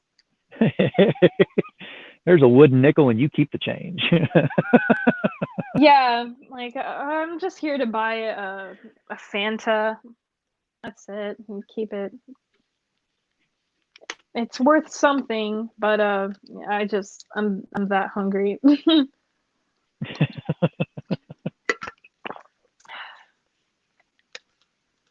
Man, this sketch is really coming along. Thank you, thank you. I just like keep revisiting the same areas, and I just want to kind of refine them. That's the thing about me and sketches is that I'm gonna take my sweet time with it. Take my I'm going to sweet give you time, not full even screen feel again so sorry. you can go ahead and see everything on there real quick. Give me just a moment. Go for it. There you go. Thinking I want to like make his heads like I just want to wear everything out and make it seem like they're all jerry rigged. Like this is probably an old Xbox headset that maybe Donatello rewired and made it functional again. That's how I like to see it. I think I put what looks to be an Xbox on his back that he might have uh, reconfigured for some other contraption. It's just fun things like that, like making a narrative off of something. And then maybe put some duct tape around it. Bam. Just like that. Because it's got the vents. It's got the vents of an Xbox. That's the only reason why I say it. That is very cool. PVC pipes. Thank you. Thank you. Larry, Larry says, I would love to go to Sworn Fest and then get a rocking party going on afterwards. See, I have not been to a coffin party as of yet. This will be mine and Heather's first time to go to something like this. And I'm not going to say we've been warned. We've been having a lot of advice as far as to, what to expect. And the biggest and most consistent advice is, number one, bring an extra liver and a backup for that liver. Oh my God. And also be prepared not to sleep for the entirety of the event, which is a 3-day event. So Jesus. Yeah, an extra party on top of that, I don't think anybody could possibly handle that. From what I understand, this is party ever since you get there at noon on Friday all the way through until noon on Sunday, thereabouts. So that just sounds like an improved version of the Gathering of the Juggalos. That it just sounds like a better version of that. But you hear coffin fest, like, and I just think I hear like a guitar riff and Brian Pulido screaming. There is the karaoke that's involved, so yes, that's probably part of it as well. Jeez, karaoke! You have to catch me when I can't remember that, so I could do some like really heavy metal stuff. Because I would do it. I would so do it. I would definitely take on Slipknot and maybe Limp Bizkit, but I'd have to be especially like out of it. And Joseph Bruno, I completely agree with you on that one. I can't make it to dinner time without a nap anymore.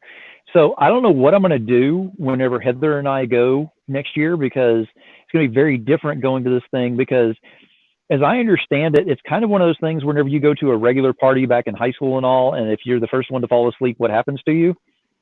So These are a bunch of guys who are very creative and have a lot of creative ways of doing things, I can only imagine. And a lot of things don't end up in pictures, and a lot of things do. So I don't think that I want to chance that one. Me, I wouldn't know high school party. I wasn't that cool. I was a band kid. Besides, I had parents that also cared, so I kind of saved myself at that one. I went to a private school, the highest graduating class of its time, which was 12. We were known as the Dirty Dozen. No, I didn't do the parties, but there were other things that were done that gave us that name. Wow.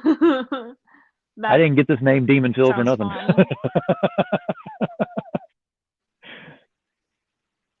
Wow. Man, Larry says, my nickname, the only I've never been to a B. Larry says, let me bring this up. I've never been to a coffin party either, but you have been to the after parties, the local cons here, and had a couple of my own, and we're in Canada, can drink. I have yet to run a table sober or not hungover. Oh my God. Larry, we're going to have to get you down here to Jersey, man, somehow, some way, or I'm going to have to figure out a way to get to Canada. I don't know. We'll figure something out. But yeah, we got to get together at some point.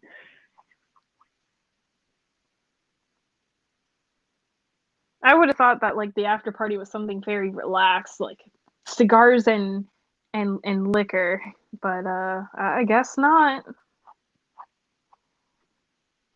Yeah, I actually haven't been to any of the after parties in the cons. So it would be interesting to start getting into that, which I'm sure would not be an issue whenever the smoke clears and we do get back into that. But somehow I'm a little concerned with a few people, especially the ones that are in here right now, of what kind of parties those would be.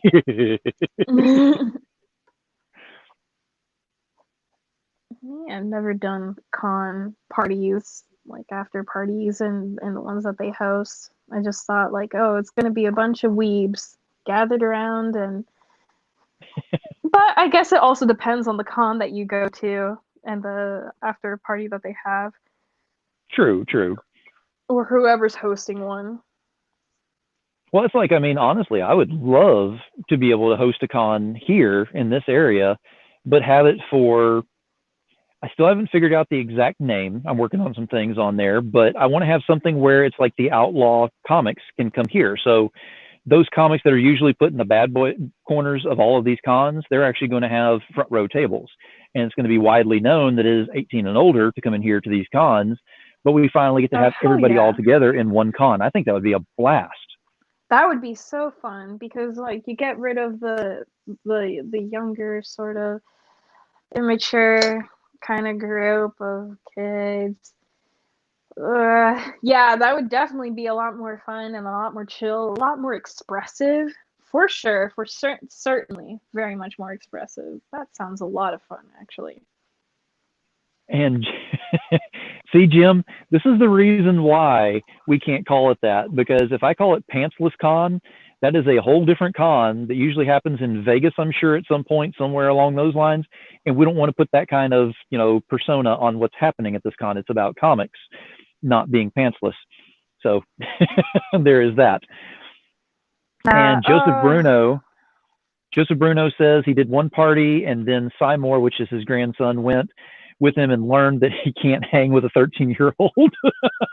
Oh my God. I don't even want to know the story on that. I don't think Joseph, you know what?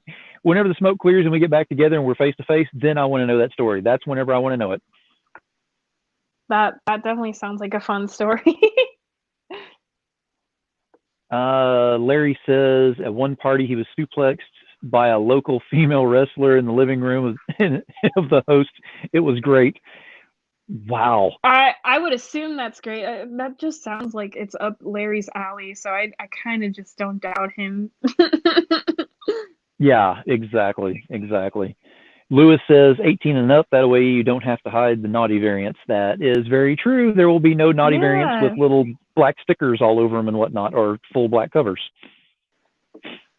That means we can actually invite Totally Rad to show up. I know, for once, yeah. And that also means just like many more intelligible conversations that actually welcome different opinions, you know? Yes. Yep. Yeah. Oh, yeah. Yeah. And I can only imagine what the after party would be with a con like that. Oh, my gosh. Jeez, I don't even want to begin to imagine. Bring bail money. Larry would get suplex again, but like probably won't wake up after it.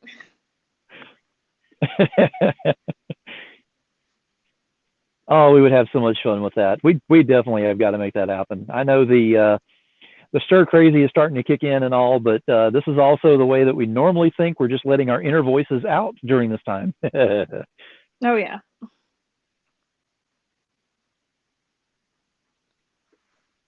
Oh, it is definitely a lot of fun. And Larry, in reply to what you said about the wrestler, I will tell you a quick story about me. Actually, whenever I was in Texas, there is a place down there that was known as the Booker T School of Wrestling. Whenever TNA wrestling was pretty huge and everything, that was a big deal because they would actually bring in some of the TNA talent to kind of quote unquote school the new guys, because they would put on a show and we'd get to go and watch it and everything. Well, I started out in the crew that was actually helping to feed them, because one of the restaurants that I was working part-time for was helping them out with that. And then I got to go in and actually help out with the wrestling events and all set up and take down, and it was fun. So on my birthday, I won't say how long ago it was because I'm old, but on my birthday, it was discussed that there was a wrestler, I believe his name was Cyrus, something like that, like 9 foot tall. I'm exaggerating, but whenever I'm looking at this guy, he's wearing leather pants, no shirt, and he's wearing a hockey mask. They weren't incredibly original in what they had as far as the wrestlers and everything, but what was told is I was going to come into the wrestling ring, they were going to sing to me, and that was going to be cool. So they're singing to me, and all of a sudden everybody starts booing, and this guy, like I said, 9 foot tall, starts walking up to the ring. He comes in there with his cohort, whatever. He comes straight up to me, and he leans down, and he says, "I'm going to choke slam you." He said, "Just go with this." And I'm like, "I'm sorry, what?" I am not a wrestler. I don't take hits. So he picks me up by, the throat with his hand on my back so he can actually support me so it's not, actually choking me. He picks me up. I'm pretty much going through my, best moments of my life and worst moments all together. It flashes before your eyes before you're fixing to die. And he basically just kind of lays me down and then puts his, leg on top of me like, he beat me or whatever. And then, if I'm not mistaken, it was the Dudley Boys came running in and they took him out, because they messed up my birthday party or he messed up my birthday party. So I had a blast with it. I wasn't expecting it. So it's one of those memories that I can definitely cherish, saying that, I got to get in a ring with a 9 foot tall giant with a hockey mask who slammed me, and then the Dudley Boys saved me. Yeah, that's makes a memory. Very that's a terrifying memory. All right, I feel like he's ready for inks and inks. Holy crap, Larry, that's right. It's Cyrus, Lance Storm's co-host. I wouldn't know much about wrestling. I would say I've got some payback coming on that man, but I'm leaving him alone. I'm gonna let him slide on this one. Let him slide. Alrighty. I know that I used to be able to, like, on my bus drives home in high school. John Cena actually doesn't live too far away from the high school I went to. And I remember the kids would hang out of their bus seats, the bus windows, and take pictures of his Corvette or whatever fancy car he was driving. Like, it's a normal occurrence to just see him around here. It's really weird. And now that he seems like he's actually more visible now. He grew out his hair. And I don't know, man. Dude's kind of been off since he's not with one of the Bella twins. It's just really off. It's strange. I have met quite a few wrestlers in my time, which has been pretty amazing. I've met some pretty amazing celebrities. I get to play paintball with Chuck Norris. I mean, I've had a great life.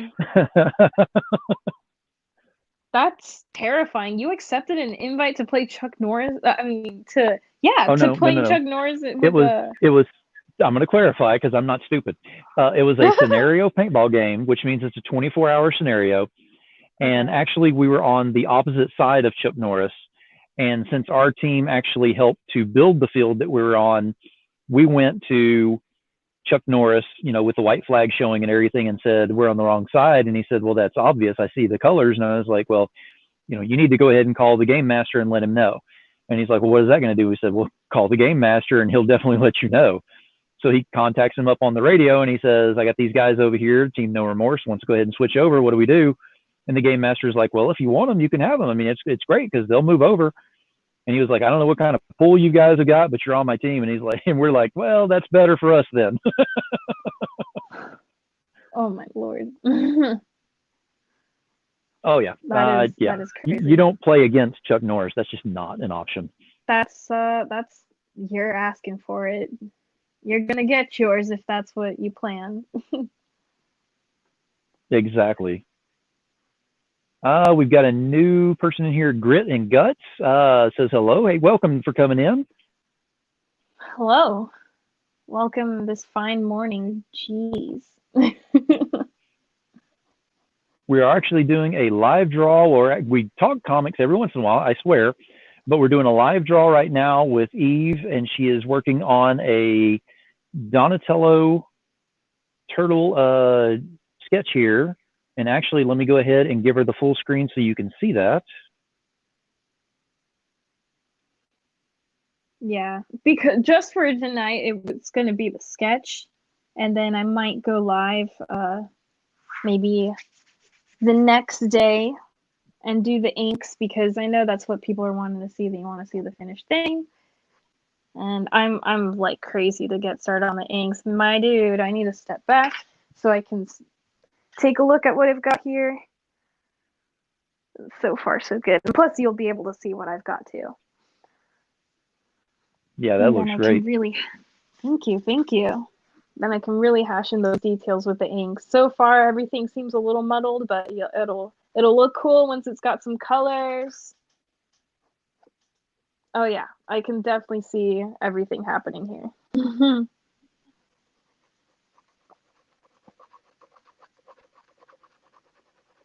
And just for everybody who is in here and is curious, this piece is going to be up for my Comic-Con line slot, which is going to be once again May 2nd, 8 to 9 p.m. So for all you, everybody who's going to be laying in bed at that time, wanting to just spend random money, I will be there. And that is 8 to 9. What time zone is that? Eastern Standard. Okay. 8 to 9 Eastern Standard, May the 2nd. That's whenever you want to be on the Comic-Con online on Creators Corner.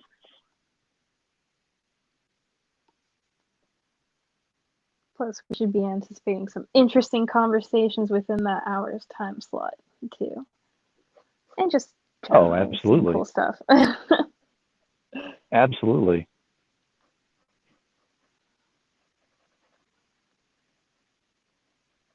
I'll definitely, I will do my best to be over there in the audience as well. So you may be seeing some of these fun questions from over there. Hopefully, I'm excited. Jim says, laying in bed, spending random money. I've been down this road before. Yeah, yep. I went down that path just not too long ago. My birthday had passed, and I was like, I need to spoil myself for my birthday. So I ended up getting a whole bunch of art supplies, and amongst them came this guy who's like a cool mechanical electronic eraser thing. I don't know. It's very fun to mess with. Wow. No kidding. Yeah, I saw it on Will Russell's live stream once, and I'm like, dude, that is so sick. That is so cool. I have to have it. So I found it. New comic boards so that I can have more comic boards to work on for those narratives, because I'm telling you guys, it's going to be happening sooner than you think. Come May, I am planning to kick my butt and go into overdrive with the storytelling, because summer semester is it's going to be a bit of a pain right now. And Lewis Torres, just to answer your question, yes, that is PM, because if it were AM, I would not be agreeing to it. I have a Hispanic circadian rhythm, so to me that sounds like a normal time to be up. But it's not for everybody else. It's like, why are you up at 8 o'clock in the morning? I ask, you're not. Yeah, I'm sorry, but any con that starts at like 8 o'clock in the morning, that's rough for me. I'll show up at noon and be do the whole, be late on purpose to kind of show off that I'm being late. But no, I'm not going to be there at 8 o'clock in the morning. Sorry. Besides, noon is where you catch the best action, to be honest. Well, the problem is I'm one of those that I actually enjoy going to cons that actually have the panels, that have everything going on. So I like to go ahead and plan out what I'm going to do. And there are times whenever you go along and it's like, well, crap, I can't go see this and do this panel and do this. So you try to actually stand outside of where you're watching the panel so you can get an eye view and a little bit of an ear over here, but you're looking for this over here to see where this guy is fixing to come in and show some new art just down the aisle down there. You've really got to stretch yourself in that way, and then sometimes it works, sometimes it doesn't. We got simps, we got clowns, we got wow. Yeah, Larry's and for any lady who's going to be watching this later or watching this now, Larry's accepting applications for GIMPs, and that means girl simp. not the other thing. We I mean, definitely need unless clarification Larry, on that. unless Larry's like looking for that too. But I mean, I'm here to just speak for girl simps. He's looking to Larry, add to his army. Larry, have your lawyer present before you answer that.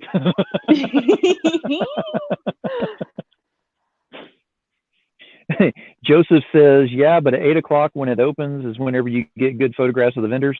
Now, Joseph, for your job of doing the photographs, that is great. For my job being a vendor, that's whenever I'm barking at everybody going, I need to finish my freaking coffee. I could feel myself getting like 3 cups and having 3 cups with me. I remember the last con I did, I was up, I accepting some coins. I was up the whole week just trying to get artwork last minute because it was a last minute con that I had signed up for. And it was a local con at my university. And I had, I think, an equivalent of a case of energy drinks that whole week. And it sucked and I barely slept. But also, it kind of realized that with energy drinks and without sleeping, I could get so much more done. I just have to convince the folks to let me harbor that nasty stuff in here so that I can do my work. Honestly, I've never been so productive, but I also have never been so tormented.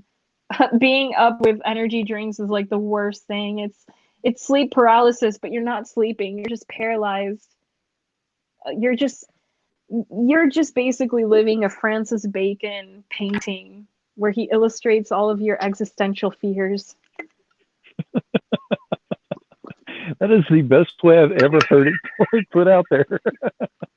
Honest, I wait. You understood the reference I was making? Oh, yeah. Not a lot of people would have caught on to that. I am so happy somebody did. I'm so happy that you caught on to that. If anybody's Hey, curious, just look up Francis Bacon, and you'll understand what I mean. I may be from Texas and I may have the drawl and everything like that and not an actual artist per se, but yeah, I do have a little bit of knowledge on some things every once in a while. Yeah, you don't see a lot of art like his. He definitely I love existential art just like that. I posted Hmm. up a painting of his actually on my feed not long ago, and it was of part of his series that he did. He said the shape study for a head, not study of a head. And I felt Uh-huh. that title was interesting on its own, you know. So actually, when I do draw, I kind of think about the classics and their and the methodology behind them creating their works. And I know Frank Cho also puts that into practice, and so does Jim Lee. Um, they got their sets of favorite classics. Frank Cho also always mentions concepts of the classics. Excuse me. Oh, she and I had that talk. She was the one that came up with the name. Yeah. Yeah, like Joseph Bruno put on here, I thought a gimp was somebody who had trouble walking. Oh, what? I've never heard that definition for it, but in a way, I guess you can say that that is one way to say it. Yeah, they definitely don't have the easiest time walking.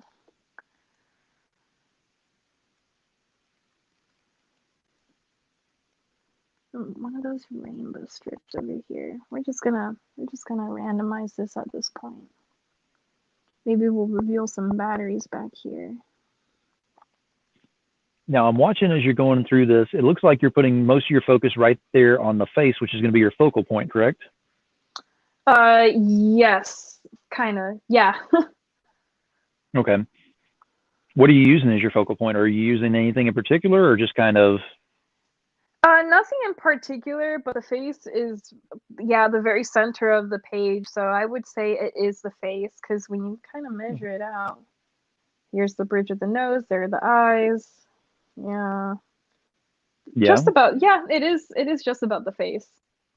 And Okay. everything else is kind of secondary. I despise negative space and I'll try to utilize it, but I'm thinking with the colors I'll use, because he'll have more neutral colors. I'm gonna do like a really hot pink for a sort of an outline or something Nice. cool. I don't know. I gotta refer to Art Germ and Ariel Diaz. They know how to fill in that space with little designs, and they're very simple designs too. So they know it best. I just gotta look for them. Larry, I'm going to agree with you on that. He said, here's what I like about Eve. We just sat here and we heard a 20-year-old talk about Frank Cho and Jim Lee. This girl is old school. I agree. I didn't think that they were that old school. I thought they were pretty much like the bones of the industry. I mean, except Frank Cho. Like Frank Cho, you have to like really look at the different covers. But I love Frank Cho stuff. He's my art crush. Every time he posts something on his social media, I say, Frank Cho, I love you. You're looking so good today. I never get a response, but someday I will. But Hey, he is persistence just, pays off in the end. yeah, he's one of those artists that again is like not afraid to say what he needs to say, not afraid to say what he wants to say and express how he feels. He definitely showed that up with a sketch cover he did with Power Girl on it and Wonder Woman. And Mm-hmm. oh my god, it was so crazy. It was so bold. And it said something along the lines like, Power Girl, what are you doing? Or it said, Kara, what are you up to? She said, "Oh, if I look pretty and if I stand like this, I'm gonna see how long it takes for the SJWs to say that this is not art." And I was like, "Damn, that is the most blunt thing I've ever seen by an artist do." And I just feel like it's silly for other artists to put artists down just because of the way that they express their styles, you know? I Mm-hmm. mean, I do have Absolutely. my personal opinions on different styles, but I'm not gonna actively pit somebody down because I don't like their style, you know? Like that's definitely not cool. And if they choose Exactly. to express certain things in a certain way, like that's their creative outlet. That's their way of doing it, not mine. So I mean, let them do them. If it works for them, screw it. It ain't me. Exactly. I completely agree on that. And it's sad that it actually goes into that aspect a lot with the artist kind of battling it out whenever there's a lot of respect that's there. They're just letting the negativity come up instead of actually basing it off of the respect is what they need to be looking at. So it's a perception thing. It always is. Perception is always, it can be perceived in two different ways or many different ways if you go ahead and put it out there sometimes. Mhm. Mhm. I think also another part of me being in the industry is sort of like a way to prove, hey, not everything in this industry is supposed to make a certain group of people feel like crap, you know. Right. It's not about that. It's a storytelling industry. Everything's idealized within it. We're not actively trying to um we're not actively objectifying or trying to make um or create a standard for like the ideal person, but this is just how we choose to communicate our ideal settings. Because and another thing is that everybody wants to, you know, fight for how women are portrayed, but nobody does the same for how men are portrayed. Because not every Mm-hmm. man you meet on the street is chiseled like Superman. And that's every male comic character is so broad and strong and 6'4" and nice square jaw, beautiful hair. You know, it's so strange, and people are worked up about the way a woman is shaped. That's strange stuff. This is true. This is true. And And why did? I've seen feminists attack the She-Hulk comics because the sensational She-Hulk, I think if we all know what I'm talking about here, her comic covers, um, they were definitely very conversational. And that's what made Oh me yeah. love She-Hulk, because it would be her doing a certain pose or something of the sort, and she will have a caption saying, "Now, I'm not just doing this because of I need to sell the cover, but you got to make ends meet." And Yeah. a lot of feminists would attack the cover, saying like, this is so wrong. This is so wrong for the character to um to be like this, but she was so well created. She was a character that was very aware of her sexuality, and she also had her fair share of fights and struggles because she's 6'7", chose to wear Yeah. stilettos, is a very intimidating woman, but she made the best out of it, you know. And I hate that there are a lot of people who don't read into who She-Hulk is and how she is, and they immediately just kind of argue that she's just an objectified character when that's far from it. And she was written by men, and that's the crazier part. And she was so well written, and that's coming from me. You know, she's a confident person who's muscular and is badass and short tempered, but I mean, she's comfortable with herself too. And she Right. doesn't use her sexuality as a crutch, which is another thing. It's all for comedic show, Yeah. which is like Uh, Elvira. Elvira is the same way, oh yeah. Oh yeah. and that's what I love to Uh, see. Joseph is killing me in the comments right now, so I've got to go ahead and share this. I'm a Do short, it. fat, bald, and old. I can't cosplay a superhero because a fat guy in spandex, not pretty. Michelin Man, maybe. Michelin Man, maybe. There's uh, also the Stay Puffed Marshmallow Man or Slimer. I don't know. Let's see. There's You options. know, nah, don't even. Like, you could do a full-on homebrewed Ghostbusters costume. I've always wanted to do that, just a homebrew costume, not something bought at the store because they're all really crappy. But I would have my stogie. I would Jerry like makeshift all the little gadgets, the EF. I probably butchered what it was. EFM detector. Definitely the ghost traps. I would look super cool. I think I All just right. about Larry got it said for a the couple of things on sketch. here I want to bring up. Larry said, here is the issue. People nowadays are looking for realism in comics just for the purpose of criticism, even though these people do not read comics. Here is Comics 101. Comic books are fantasy. They are meant to be over the top and take you away from the real world. I agree. That Yeah, that's the whole point of the comics. And people are like, it doesn't represent me, and I'm like, no, they're not supposed to. And he They're also said extremely creepy. when we watch Avengers movie, they're all hot and buffed, no average people there on that team, and that is what people like to see. They want the fantasy. Exactly. Yeah, I know. Exactly. Yeah, that's exactly what people are there to see. Like, oh, everybody's a fan of Thor, and I was a fan of Fat Thor. Exactly. That was hilarious. That was my favorite. I'm like, damn, Thor's kind of looking pretty good in this scene. Yeah, the dad bod Thor, that was working for me on that one. Oh yeah, that was it. That was Thor never looked any better. I just also found that movie so comedic.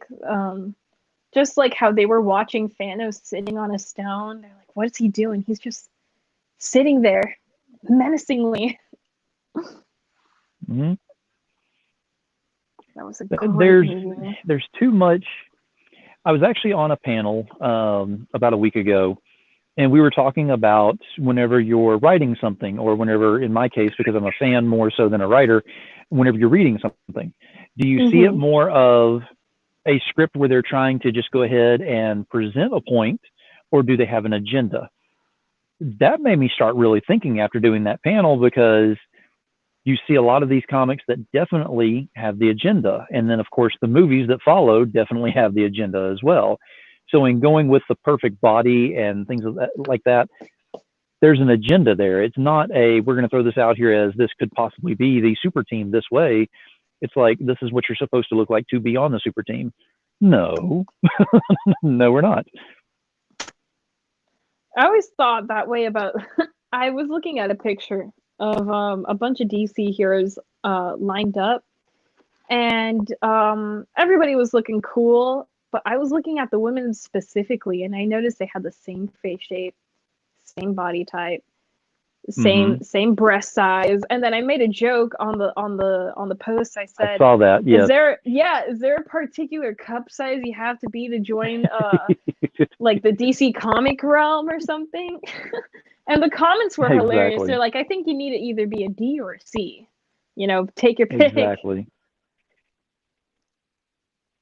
But yeah, that's also like people falling victim to same face, same body syndrome in their characters. Yikes. Oh yeah. I mean, it makes sense for a character to be muscular and bulky, but I mean, be careful Oh, with absolutely. making him like if you take the face and all of the skin features on a character and you remove the head, like could you be able to name the character? You couldn't because they all look Right. the same.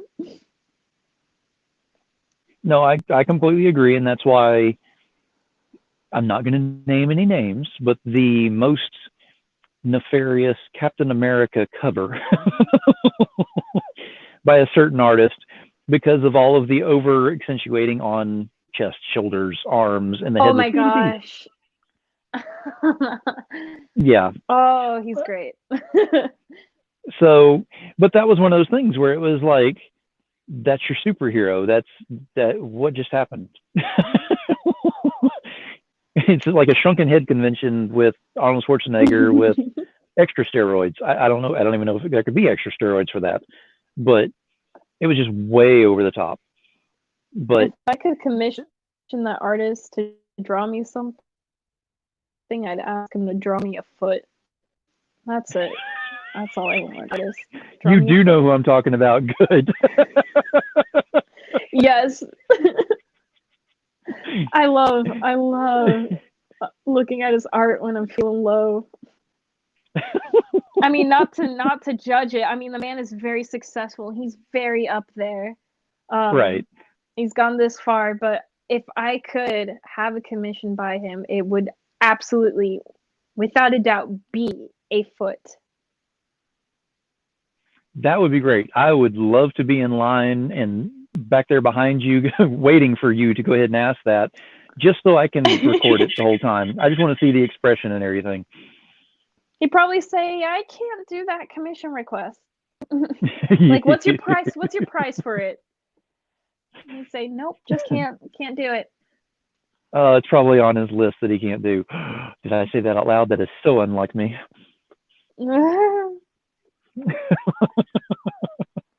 I mean, he's gotten. I mean, he incorporates them more into his like recent drawings. Of my friend had shown me something that he had done for him, and I saw a foot. I saw a foot. So you know, he's doing it. He's going around about it. Alrighty. I feel like I'm in a good place where it's ready to be inked soon. Oh yeah. Larry knows who we're talking about too. I figured it wouldn't go over too many heads, but I just don't want to throw it directly out there for everybody. That's just something you know if you really know him. If you know, you know. That's it. If you're actually in this industry and you've done a little bit of research, you know. Oh yeah. Just a little bit. I think I had somebody tell me that like, "Oh yeah, no. No. I watched a YouTube video and it was revealed there." And Larry, speaking of Evangeline, I actually have some books that we will be showing on Thursday, so you definitely want to be there for Thursday's show.